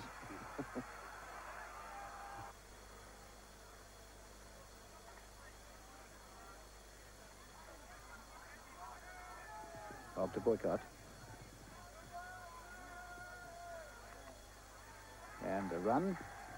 Timber coming in from deep back the square. They're going for the second. The return's on the way, but well run.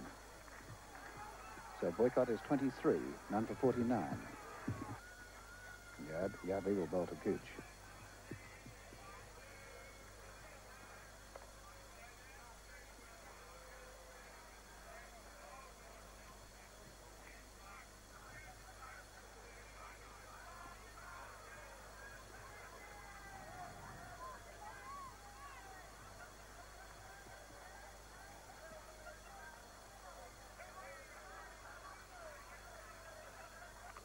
Up in the air it goes. It's way over the top. Who's onto it? Yes, it's right over.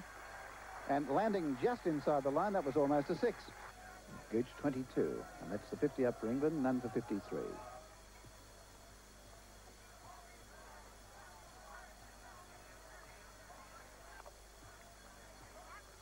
They're going for a single. They've misfielded there by Darling, who dived for it. Of course, they've got to get up and chase the ball again. They've taken 2 and 2 only.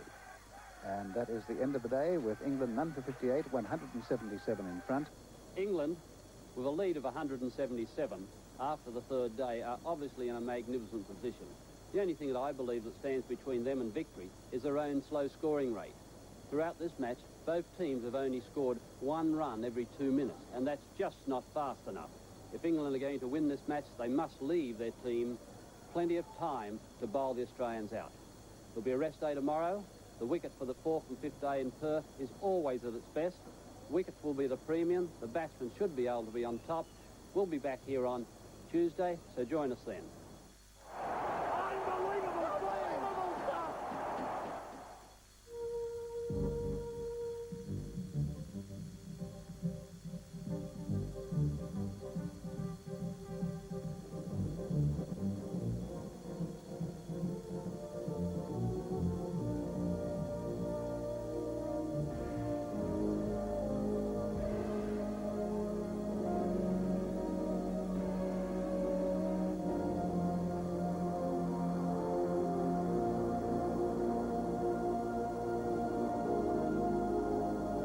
In 25 years of playing and watching cricket in Perth, I've never known 4 consecutive overcast days.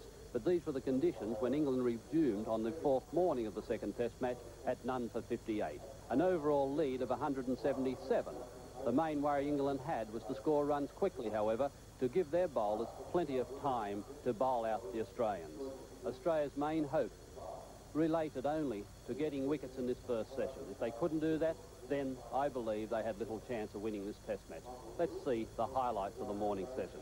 Hurst is the bowler from the river end. The batsman is Gooch. And the first ball now of the 4th day of play.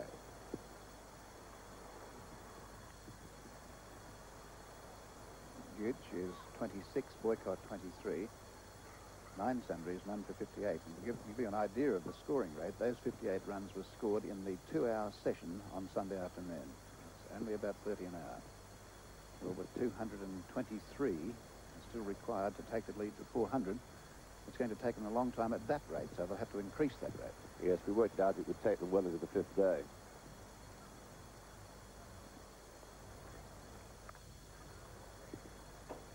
Darling at cover point. Hogg to Boycott.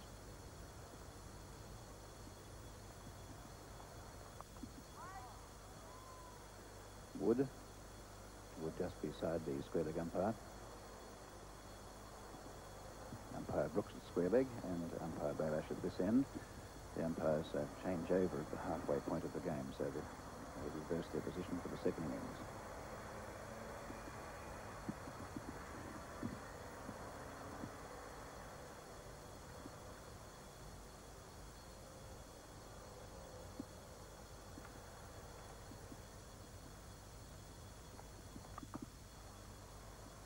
Darling.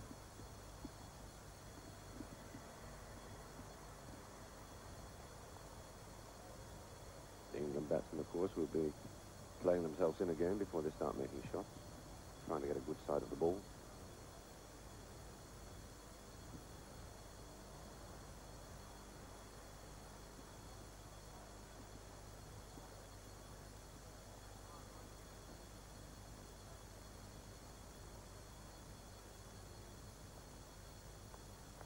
An appeal for leg before. He's out. Boycott. Leg before to Hogg for 23. 1 for 58 to score. And Hogg has broken through once again. His figures 1 for 12. Well, I think that was a fairly good decision because Boycott went right the way back on. His stumps played across the line of the ball, attempting to force their way through the mid-wicket area, and it was just a pretty straight ball, a medium-pace, straight ball, which, so strangely, Boycott missed. Here's that dismissal again. Hogg, at about no more than medium fast, delivering to Boycott the ball pitching, you can see about off stump, cutting in slightly, and I think it must have hit about middle and leg stump. He was right in front. So that's the first breakthrough there for Australia.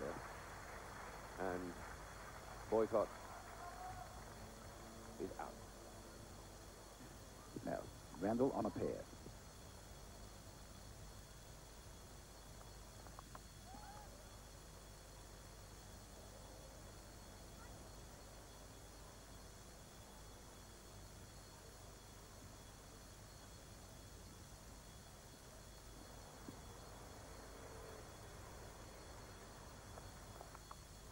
Going for the single this time. It's Yallop coming in, but they're through. And Randall has his first run. He's off the pair, so Randall is 1. 1 for 59, and that's the first run scored this morning. Hogg will continue from this end if he'll bowl to Randall. And crack through the covers. A nice-looking shot from Randall. That may be 4. It's slowing down this outfield, but it should just feed the field, will it? Yes, it does. Randall on for 6, 1 for 64. Yes, a beautiful shot there from Randall. The authentic cover drive. Notice how his hands are wide apart on the bat. He gets his foot pretty well across the bat to stay away from his pads, but nonetheless he hits the ball right in the meat of the bat. And the ball zips past Cover's left hand.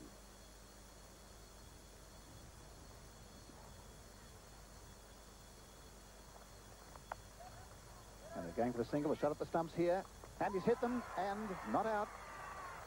Only one stumped away, met by Darling, a beautiful throw, but Gooch was home. Yes, Gooch was quite comfortably home. He backed up pretty well. Randall on 7, and the bowler is Dimmock. And bouncing over the gully's header chase for Tui. There could be 3 in this. Gooch completing the second run quickly, and he's coming back for 3. Yes, a comfortable 3.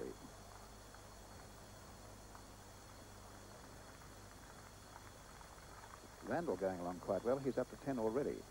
But Gooch still on 26. 1 for 68. Randall does look a fine player with the ball coming onto the bat. He's got such a good array of shots. There he goes onto the front foot, onto the back foot, and cuts that ball away beautifully to the gully position.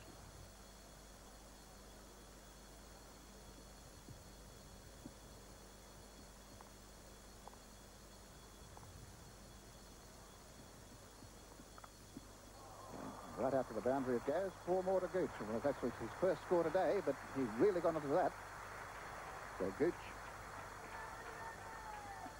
moving on to 30, 1 for 72. And right now there's probably less wind than we've had any time during this game. That windsock, which is our guide, away to the left, is just hanging limply. It's just a still, sticky, humid morning.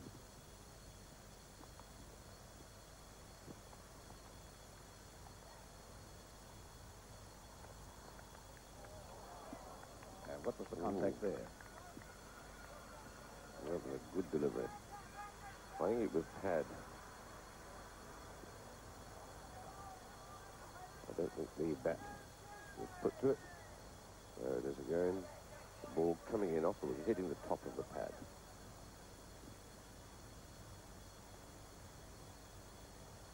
But again,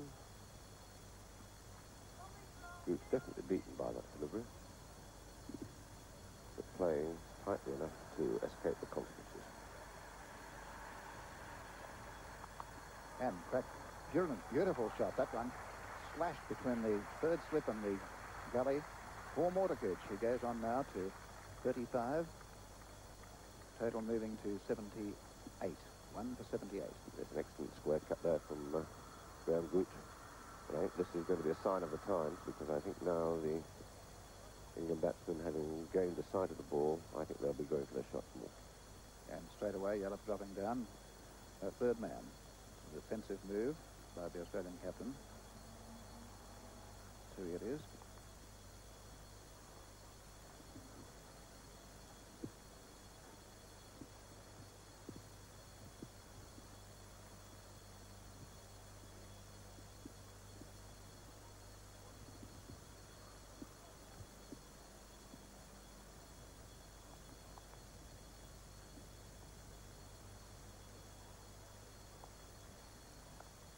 Now, chance and caught, is he? Or dropped? Did it reach to him? That was Hughes. There's an edge which didn't carry. Hogg, a little frustrated by that. The ball not bouncing very much. The edge from Gooch flying there to Hughes at second slip. You can see the ball's going to ground now.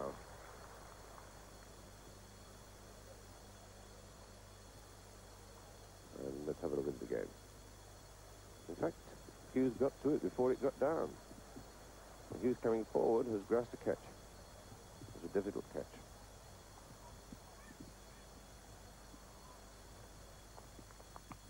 And hooked and ladled over square leg. There's a man out there. I don't think he'll get to it. And the ball goes slowly across the line, showing how lush this outfield is. Gooch to 39. Well, Gooch is obviously going to play his strokes now. Moving well inside the line of that, and he hit it pretty well. Now that 4 takes the total to 82, which is a lead now of more than 200. 201 in front, so 119 in front on the first innings. Gooch, who's added 13 runs this morning, 3 fours and a single.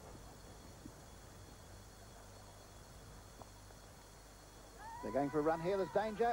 Randall spread up the pitch. Who's there? And they've hit too late. Hit the stumps, but Randall was home. He was 2/3 of the way up the pitch. Yes, and the Australians just stood there. Yes, I think Randall has done a return journey there. He was almost at the other end. There probably was a run in that, and Randall was quick to see it. The ball just dropping there, down in front of Gooch.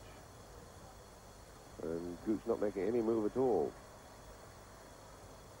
That was Wood who came in from square leg and threw to hit the stumps, but Randall had made good his ground, scampering back. But all in all, he must have covered something like 30 metres.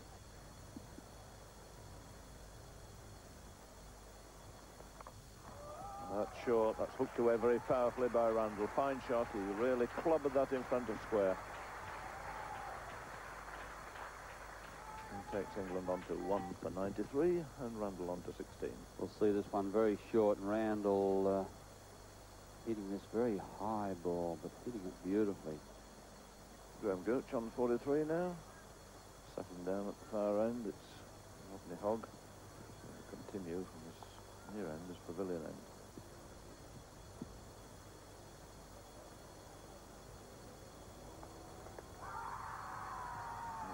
confident shout going up there. Doesn't disguise his feelings, Mr. Hogg, does he? No, he really was very, very confident about that one. Let's have a look at it.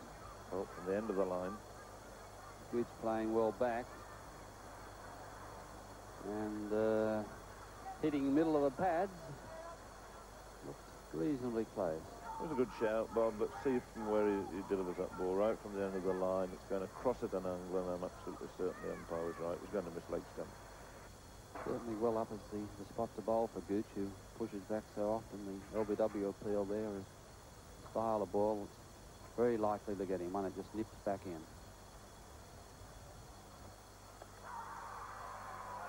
He's given him out this time, and I would have thought it was a very, in fact, I would have thought the first one was closer. Well, I thought the first one was out, Jim, but just looking at that one, I thought it might have been ducking down the leg side, but it's evened out. So Graham Gooch goes LBW. At least some runs to his name now. He's made 43 out of the England total now of 2 for 93. Here's now Rodney Hogg once again well up to Gooch, as he should be. Or cutting down, this time hitting on the outside of the left pad, whereas the other one hit between the pads. Big appeal, and up goes the finger, and that pleased Rodney Hogg that time anyway. There again then can't see it quite as well because Randall's in the way.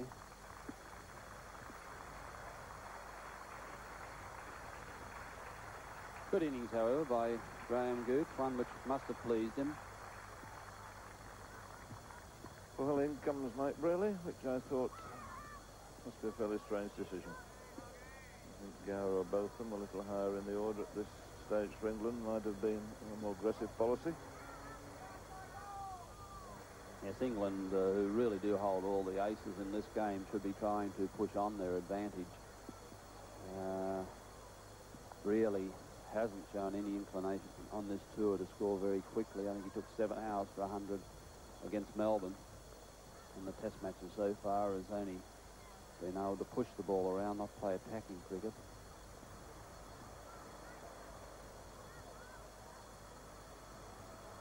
So Rodney Hogg again with both openers to his credit into Brearley. And that's edged, and that's got to be out. First ball, and Brearley goes, and the Rodney Hogg is on a hat-trick.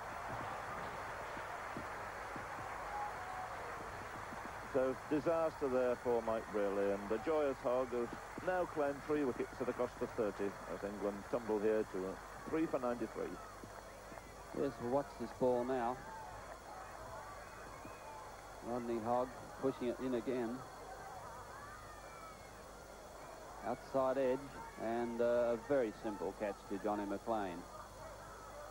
And Rodney Hogg absolutely delighted. He does enjoy getting a wicket. Let's have it again. Outside edge. Regulation catch by McLean. Interesting part about that, Jim, that Brearley walked the complete length of the pitch after his dismissal to have a bit of a yap to Randall. So hat-trick ball. Hogg to Gower. Comfortably saved it behind it without any problem. Just dropped on it, pushed it away into the gully.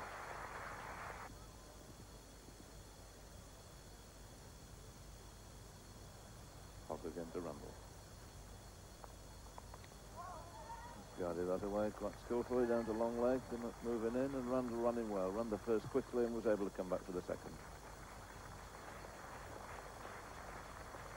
So there's the 100 coming up for England. But 3 men out, Boycott, Gooch and Brearley.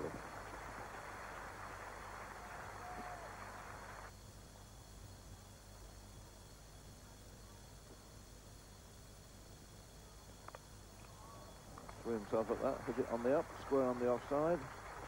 Once again, he'll bag 2 runs for it.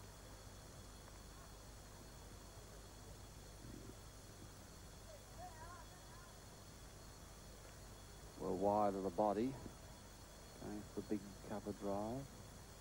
Just about a thick outside edge, which went through point then.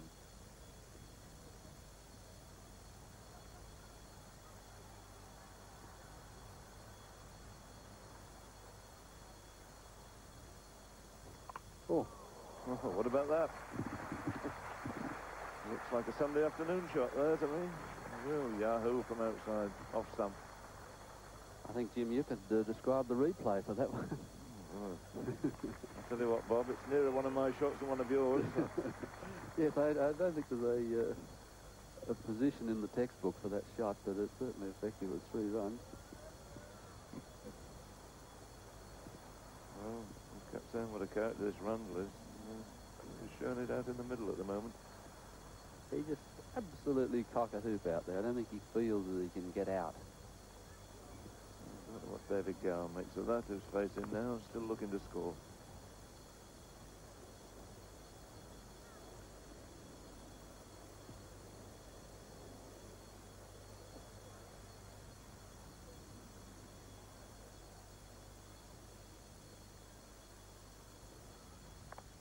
It's away nice for this time. Powered off the back foot, square on the offside. That's racing away.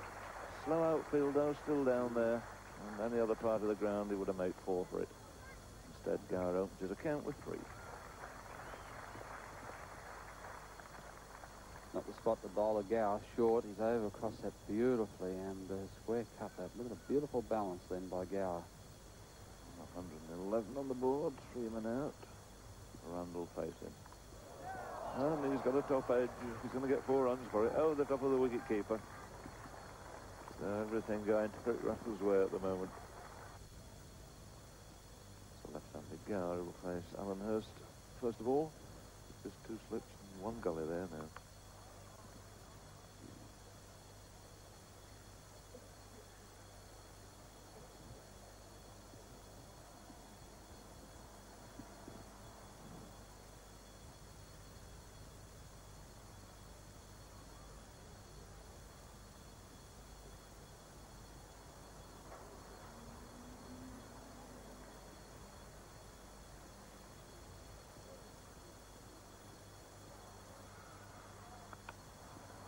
It's over pitched and driven again very fluently and almost casually to recover. Darling doing a good job of work there. Really had to move. Beautiful piece of running there by Rick Darling. And so once again, Gower has been foiled from his boundary, but he gets 3 more for it.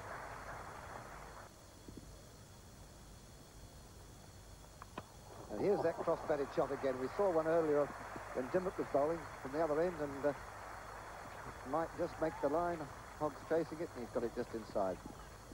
They've run 3. And that's all. Well, I don't think you could call that. What's this? It's got to be a swish. It's hardly according to cricket's oil, is it? Just an incredible stroke.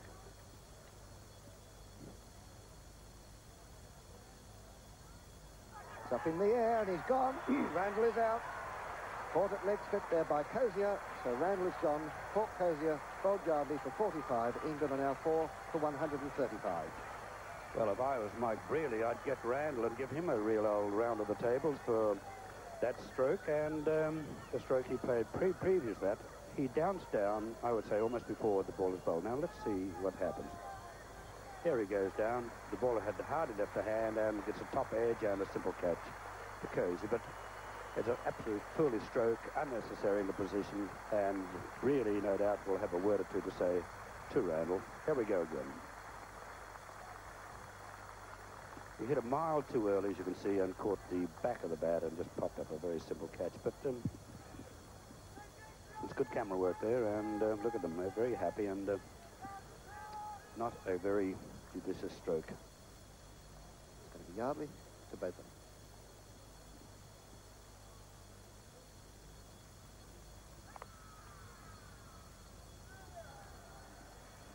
Well, a man in form immediately, hitting the ball plump in the middle and straight to mid-on, but a very confident stroke.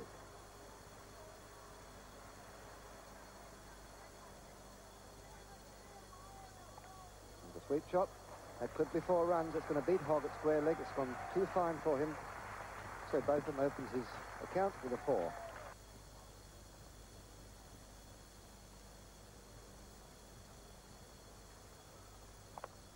It's a beautiful off drive. I think that's 4 runs. Nobody's moving. No doubt about that. We talked about this slow outfield, but that ball was really hit out the meat of the bat. A repeat, and 4 more. Not too far away from the outer that time, but just beating the outstretched hand, another well-timed stroke. Hogg is opting to bowl around the wicket to the left-handed Gower.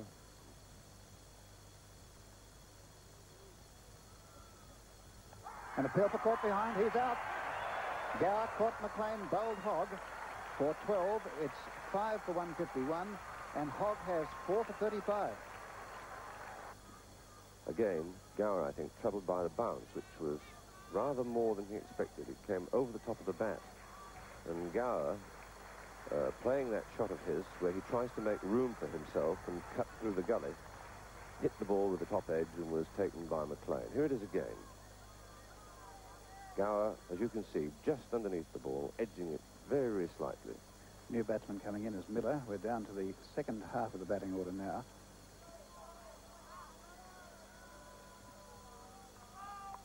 No ball, but I think he played that shot before he heard the call, and it's a very good shot indeed. That sails right across the slow outfield. That's 5 for 176 now. Here's a prospect of some fun and games with Botham to face up to Yardley. There's the big hit, and it's in the air, and he could be caught. He's out. Caught by Wood. Botham caught Wood, bowled Yardley 30. Miller not out 10. England 6 for 176, and Yardley has 2 for 29.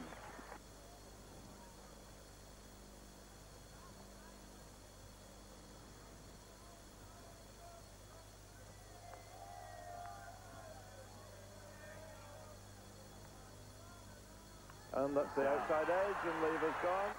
So useful innings from Lever there, ending with his score just on double figures. He goes out for 10.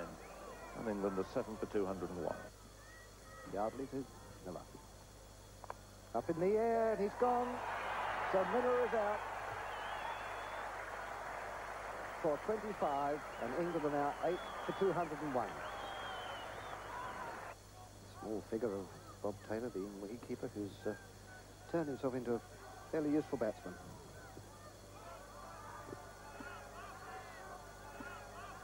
It's going to be Hogg to bowl to. Off the edge, and there's a very good catch. So Taylor is out for 2, caught McLean, bowled Hogg, for 2, and England are now 9 for 206. Well, what a catch.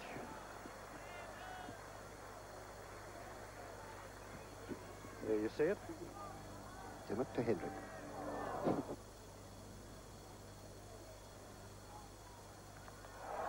So Hendrick is out, bowled by Dimmock for 1,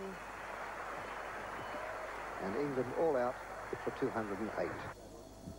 For those who like their action fast and furious, the last 2 sessions have been certainly superb. 10 wickets and 150 runs, and we saw some magnificent stroke play and some superb bowling by the Australians. This means now that England have got a lead of 327. Australia are definitely in with a chance, and it will take some good batting in the last session, particularly by the openers Rick Darling and Graham Wood.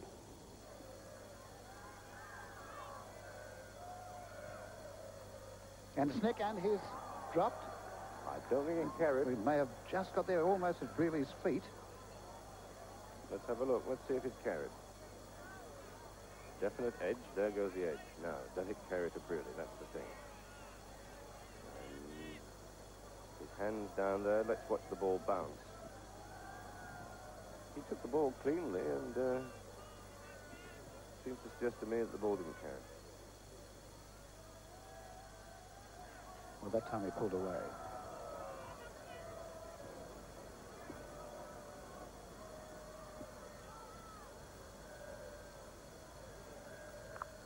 Taking a single. Lever coming in fast, but they're 3 for 1, and that's 1 to each batsman. Australia none for 2.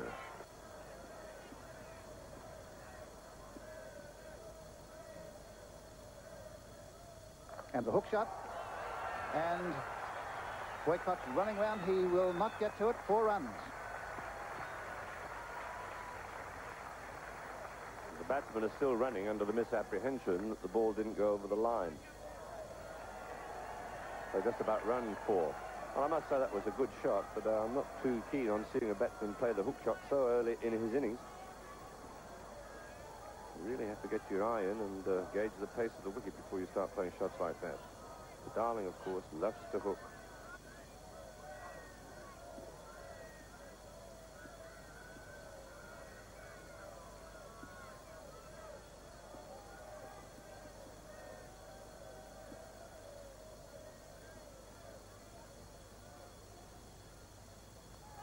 No ball call. That's hit him, and a nasty one. Now, that wasn't on the head, I don't think.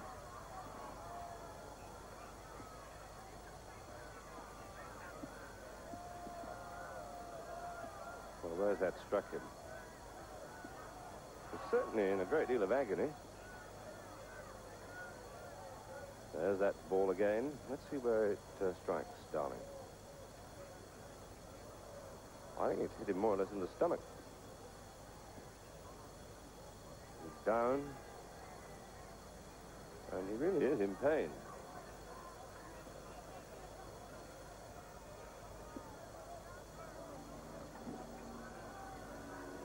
So play on. Willis to Darling.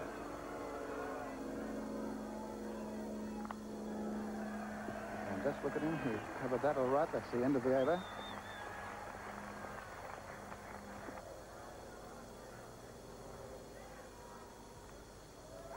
Appeal for leg before, not out. It was not a bad appeal either.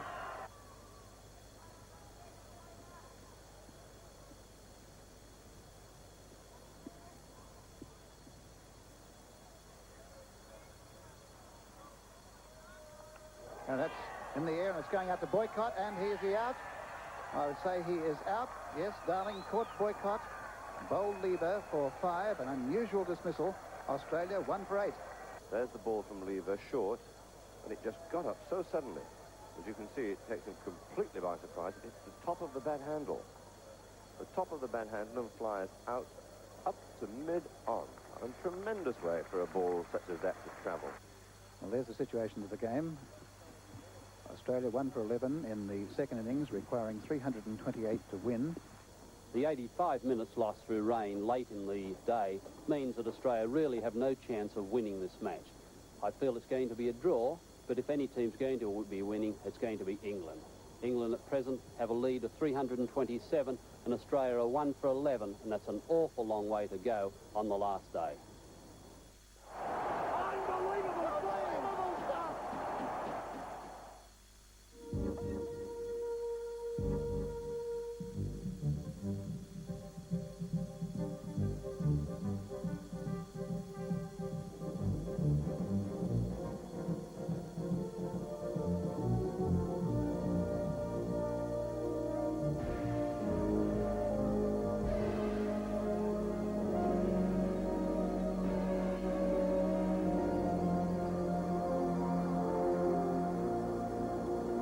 Australia, when they resumed their second innings on the morning of the 5th Test match, were 1 for 11, chasing England's total of 327. The day was absolutely brilliant with bright sunshine, the wicket perfect, the outfield a little bit slow overnight, but still Australia, I felt, were going to battle to reach this mammoth target. If indeed they were going to win the match, it would be up to the early batsmen Wood and Hughes. So let's now join them for the opening balls of the day's play. So we're ready to go with Bob Willis starting off proceedings, coming into Kim Hughes. So Hughes with a single to his name, facing Willis. That's turned away quite comfortably. His thighs on. First runs of the morning as Boycott comes round and fields. Single there to Hughes. And talking about that crack up there earlier, I just wondered whether it was on that particular spot that Rick Darling was so unfortunate. That's a really vicious delivery from Lever. I think it was. Peter Loader and I went out there just before the beginning of the game with Lindsay Hassett, and it's quite a pronounced crack with green grass around the edges, and one ball seemed to have hit right on the crack and just frayed a little bit of the crack at both sides, and I think that was where the ball that got Rick Darling hit. It's a left-handed Wood now to face Bob Willis, and that's possibly flicked off the pad. Lever coming round, just to field him well. And in fact, whatever it was, leg byes have been disallowed by umpire Tom Brooks.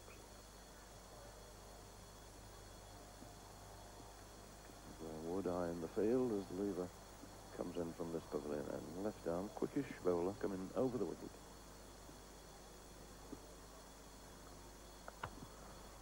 Over pitch and driven quite nicely through mid-on. Willis having to give chase, a big gap there, but a nicely timed shot there from Graham Wood will bring in 3 runs.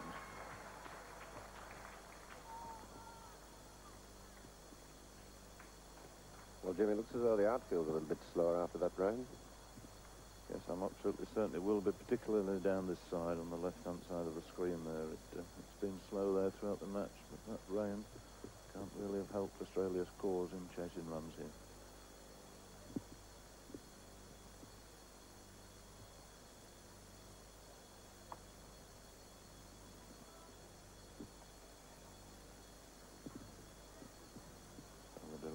Willis can chase that ball, strolls across now to take up a wideish mid-on position.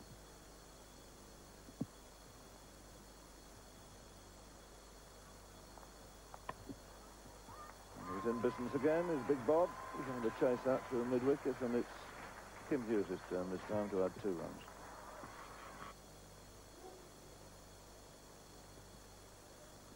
So that's a good brisk start to date by Australia. They've added 7 already.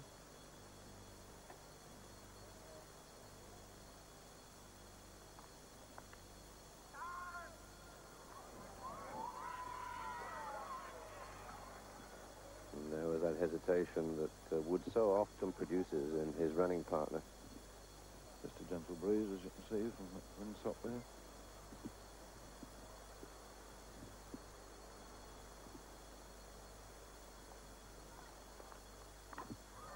Oh, it's a lovely shot. Dropped short by Willis and fairly hammered away by Kim Hughes. Glorious shot.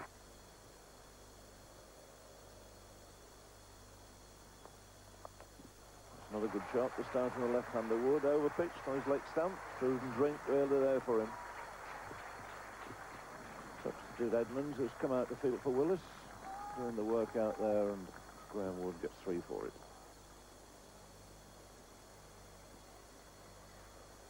Let's leave a 1 for 9 now from this pavilion end. Tries luck again against Hughes. Over pitch and half volley. That's what a half volley should get. Doesn't quite beautifully through mid-off. Rundle giving chase, just about to pull it up. And that's a shot that was worth 4 runs of anybody's money. But the slow outfield doing its work here means that Wood only got 3 for it. Now we see what Mike Brearley meant when he said during the rest day that plenty of shots that were worth 4 haven't been gaining 4 runs. The outfield is very lush. It's a very good and apt remark, that, Frank. Not only has it slowed the down, but it's helped to keep the shine on the ball for the quicker bowlers. Certainly Hughes hit that with everything he got, and it still didn't reach the boundary. Hughes on 11 now.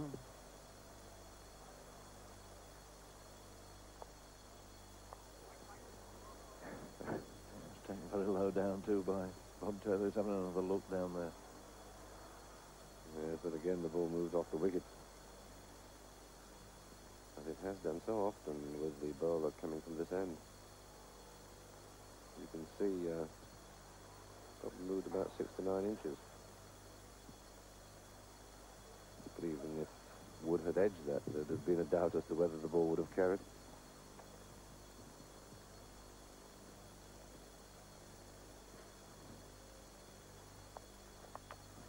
Over pitched again. Now it's Wood giving it the treatment this time. Through mid-wicket. Once again it won't go through to the boundary as well as field.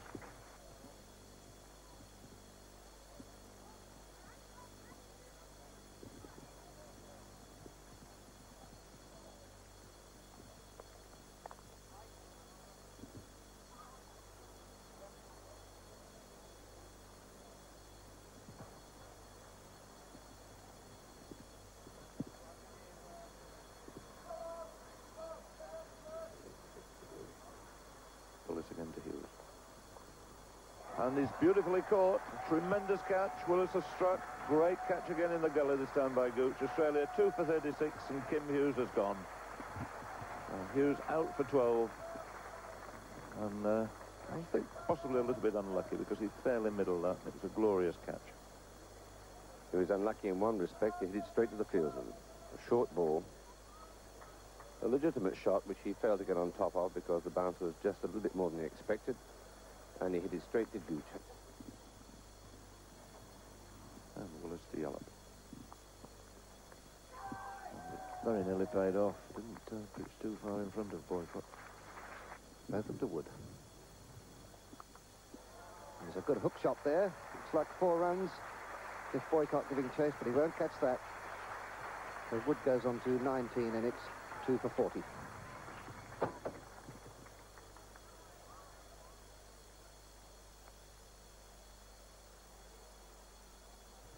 Have another look at that hook shot.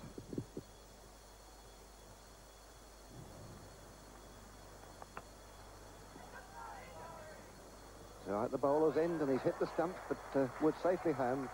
They're looking for another run, which they could have had, but not taking it. And there's Jeff Boycott, the man who threw that. Fine piece of fielding, but they've got the single. Willis to Wood.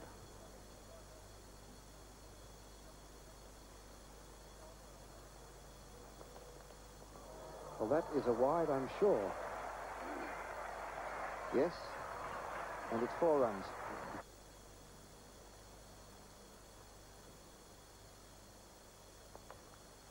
Oh, there's a nasty one. Now that cuts back the other way, and it's hit Yallop just above the pad on his left leg, and that hurt. There's no padding there, just above the pad. They always seem to get. Once you hear, see, Graham's gone back to this straight away, and that ball's quite well up. It's given it plenty of time to cut, and that's what creates the problem. If he'd been forward there, he probably would have covered it all right. Both of them now round the wicket to Wood.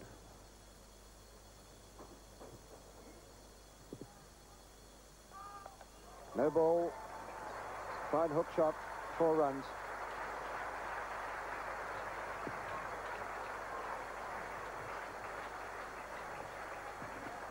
Wood goes on to 26.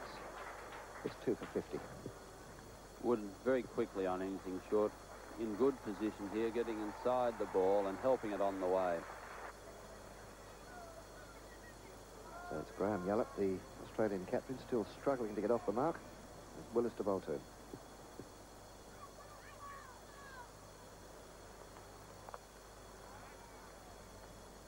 No run, it's gone to Randall at cover.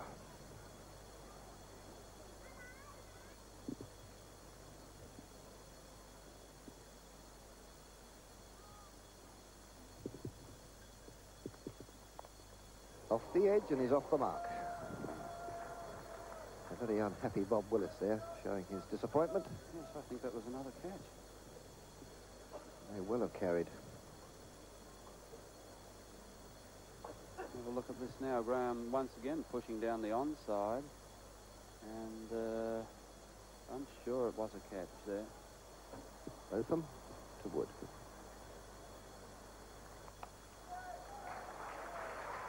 One. Back for 2. Gow, the fieldsman. Wood goes on to 28. 2 for 56.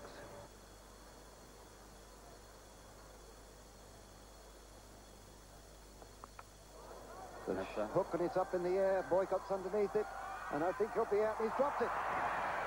So Wood's a lucky escape there. He got 1 run for it. He goes to 29. It's a nasty swirling catch. They're not easy, those, and Jeff Boycott not judging it. Boycott always looked in trouble on that one. He was kept backing back instead of turning round, running, and then having a look. The hook, you'll see Boycott here. Backing back all the time. Always in trouble. And finally, well away from the ball. It could have well been swirling up there, moving around. Excellent camera shot, too. Those comments from Bob Simpson, and now with about 40 minutes to go for lunch, it's Hendrick to bowl to Yallop. A bit uppish that one off the bat, but falling well short of Randall. this morning then. 47 runs have been scored in just over 80 minutes. And here's the replay of that. Now, watch it go up, but it falls well short of the cover fieldsman.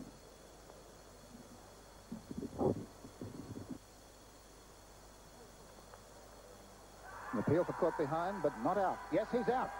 Very long delay by umpire Brooks, but it's long enough to say not out, but Brooks deliberating there for something like 5 or 6 seconds, and Yallop caught down the leg side by Taylor off the bowling of Hendrick for 3, and Australia 3 for 58.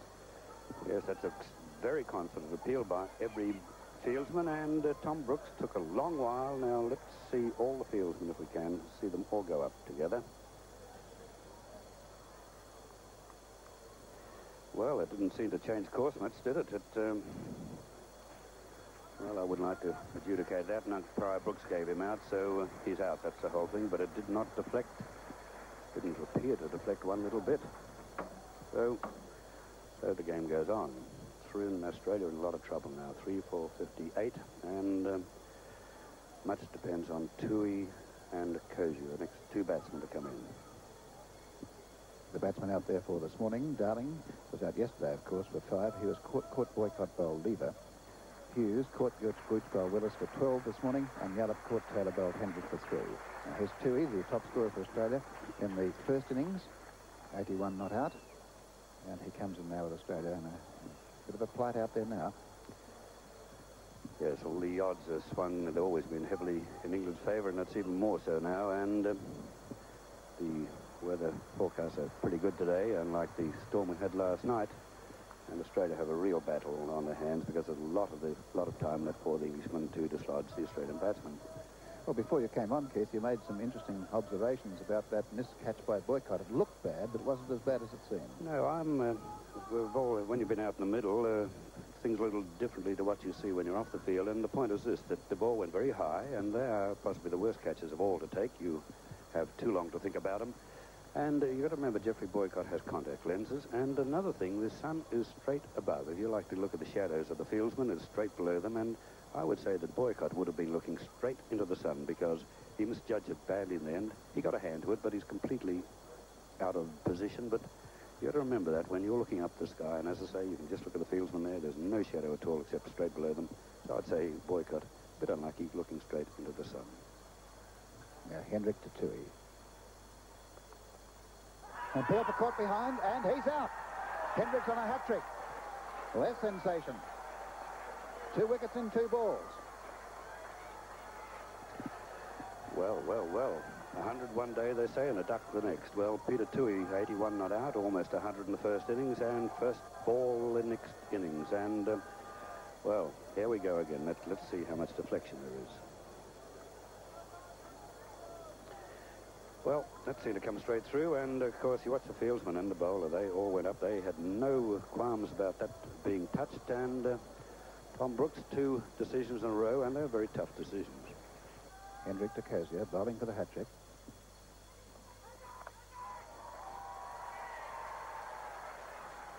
Well, he got that right in the middle.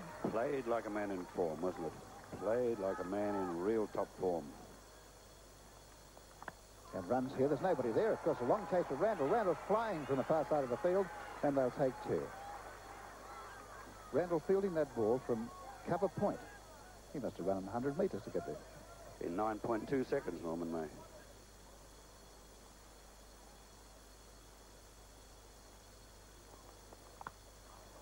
Now, was that a catch by the reaction? There was a reaction from the players out there. That could be an attempted caught and bowled.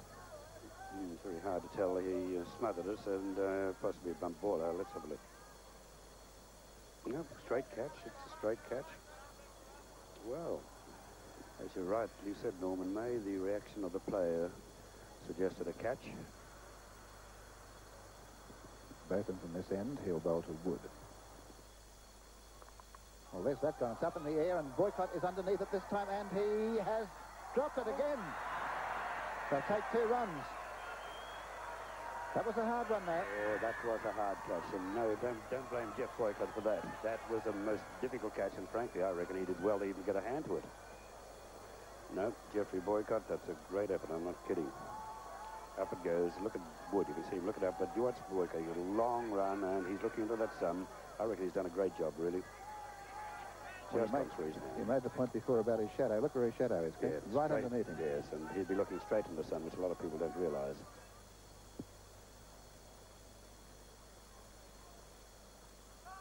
No ball, and again it's out to his court this time. He caught a no ball. Well, well caught, Jeffrey, but of course he didn't have to look in the sun for that one, so there's nothing wrong with Jeffrey Boycott's eyesight. Kozia facing Hendrick. Appeal for leg before. Not out. Well, Tom Brooks give you some heart attacks. You don't know how long he's going to take, and he's riding for Tom's in good position here.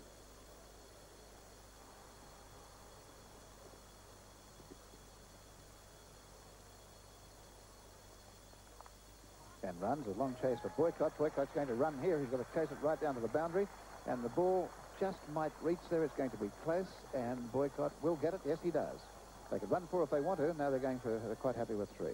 Now change here both, and they're going to over the wicket to bowl the Kozia. And he's clubbed that over mid-wicket. That's a very powerful shot by Kozia. A shortish ball, and he's made 4 out of that. That was a very well hit.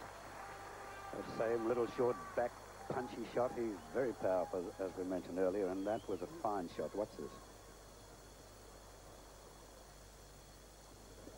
And Wood on 37, Bertham again coming round the wicket. And that's hooked away in the air, but dropping safe between square leg and deep long leg and goes through for 4. Good shot there by Graham Wood.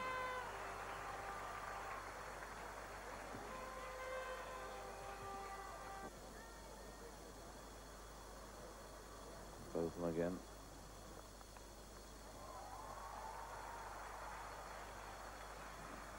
Two fairly easy runs there. Willis is a man down at long leg. I think it's fair to say that Bertham will be trying him with 1 or 2 more short pitch deliveries such as that. With so many runs to spare, it's a gamble well worth taking.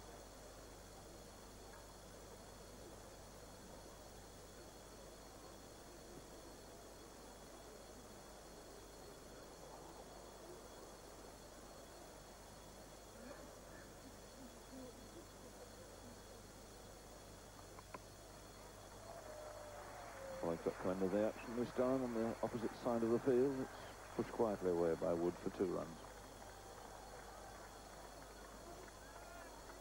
Wood on 49, a new over from Hendrick.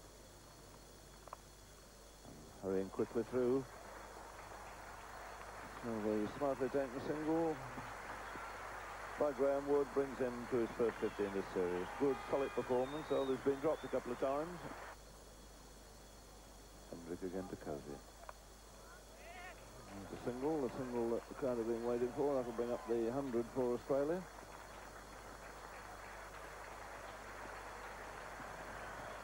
So 4 out for 100.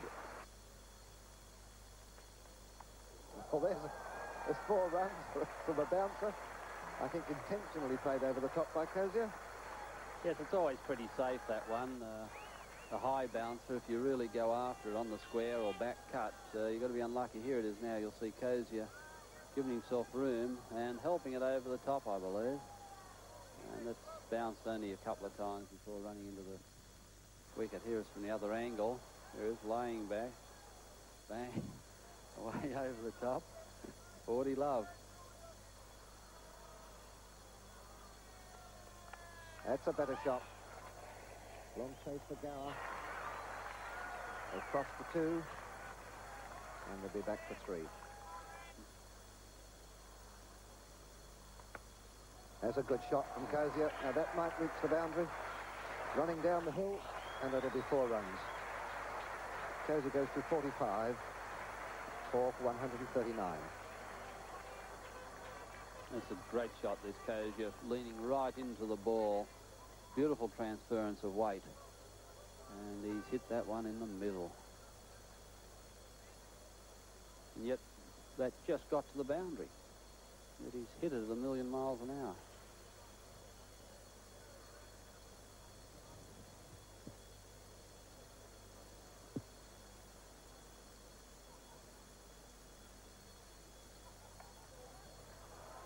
runs here. Willis fielding. And 2 more to Cozier. He is now 47. It's 4 for 141. Playing pretty well, Cozy, if he can just keep it going at this pattern, as long as he doesn't get a rush of blood to that very red head of his.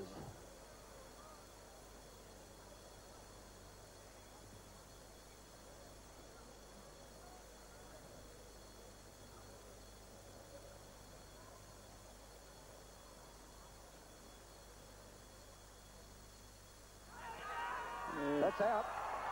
Cozier's out LBW to the bowling of Miller for 47. And Australia now 5 for 141. Yes, just what we're talking about then. That ball then was drifted. Cozier went for the big sweep. And the only doubt I might have had was the height, but certainly he was in front of the wicket. Have a look now. It's drifted a little bit, as you can see in the air. Certainly it was in line.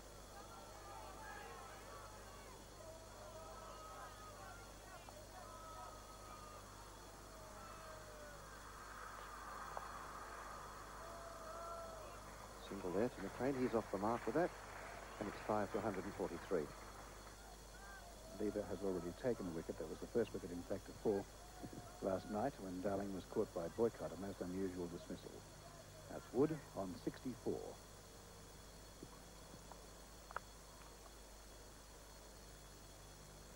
I suppose if Australia can save this game, Wood would just about have to bat right through.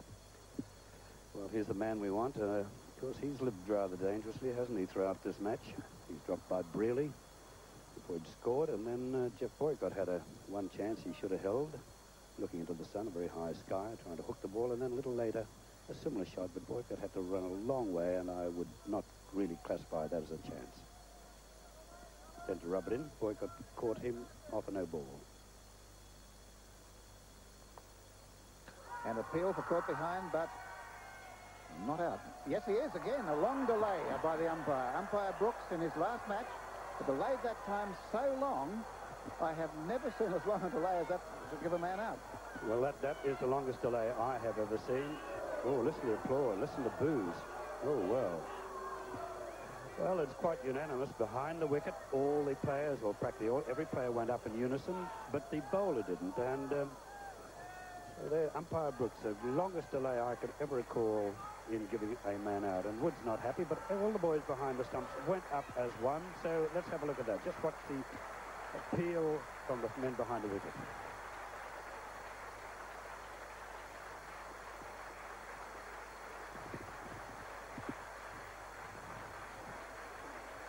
Oh, well, you saw it all, and looks as though the wicketkeeper wasn't too happy. He didn't appeal, that's for sure. He took it rather nonchalantly. And the longest delay I can ever recall of an umpire giving a batsman out. There it is again. Well, the ball hasn't deviated one fraction, has it? Straight through to Taylor. It looks as though he's just kind of happy to throw it back, and now he's changed his mind. Miller to McLean.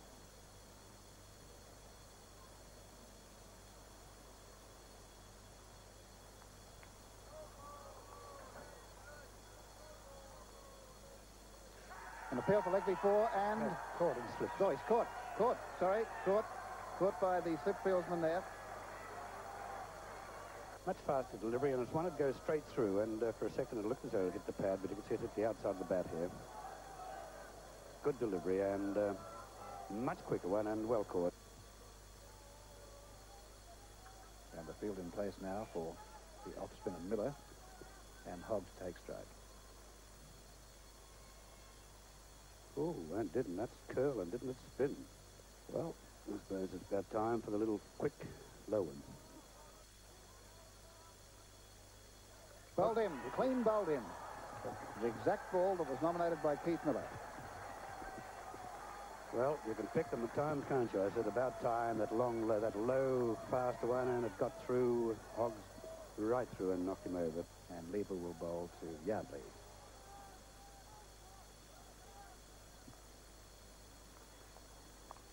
And runs again. There's nobody out there. Chase for Gooch and Gower. Gower and Gooch having a real sprint for this. Watch the two of them come in, but Gower's too fast, and they go back for 3. 150 up for Australia, with Yardley going on to 7.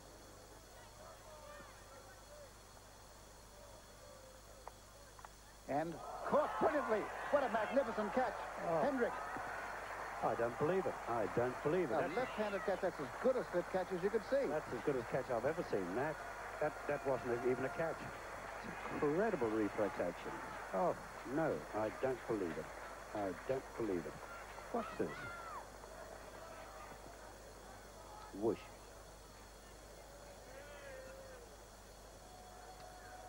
Well, you missed it, but I can assure you that's one of the greatest slip catches I've seen. Did I say Hendrick? That was both of them, wasn't it? No? Well, here we are then. Just about, I think, to see the last rights, but it's been a very disappointing batting performance by Australia here this afternoon. Only 3 men into double figures. Well, there's a clout if you've ever seen one. He's taken that right over the mid-wicket area. That would have reached the fence at the back. That was as good a shot as we've seen. And Dimmock goes on to 6, and it's 9 for 160. Bowled. It's all over. Hurst bowled by Lever for 5. Dimmock not out 6. All out for 160, which means that England has won the second test by 167, and Lever finishes with great figures, 4 for 28. What do you see was as the main difference between the two teams? Well, I don't know, really. We struggled through the first day. I think it was as big an achievement as anything, because that was when the conditions were best for bowling, and we had a fair bit of luck and a fair bit of skill. And then we bowled extremely well. We kept the pressure on the batsman all the time. Graham, do you think the team, as it is good enough to fight back from 2 tests down on the series? Oh, yes. India did it last year to us, so I can't see any reason why we can't do it to England this year. Well, victory to England, and I believe the final result was a true indication of their supremacy over the Australian team. Perhaps the only bonus that came out of this match for Australia was the player of the match was awarded to Rodney Hogg by 4 votes to 1. 5 wickets in the first inning, 5 in the second, and he did a superb job from Australia. But overall, it was very much England in this test match, and the Australian selectors have got a big job ahead of them, I believe, in selecting a team which can match the professionalism of this wonderful English 11. Right now, I believe our major problem lies in the batting. Australia must do something about their batting. They must get a great deal of more solidity in the middle. For England, they haven't got too many worries. Gooch came good, Boycott got runs, and virtually all the players performed. So England now go 2 up in the Ashes. Australia a long way behind. We'll now look forward to seeing how the two do in Melbourne in just a week's time.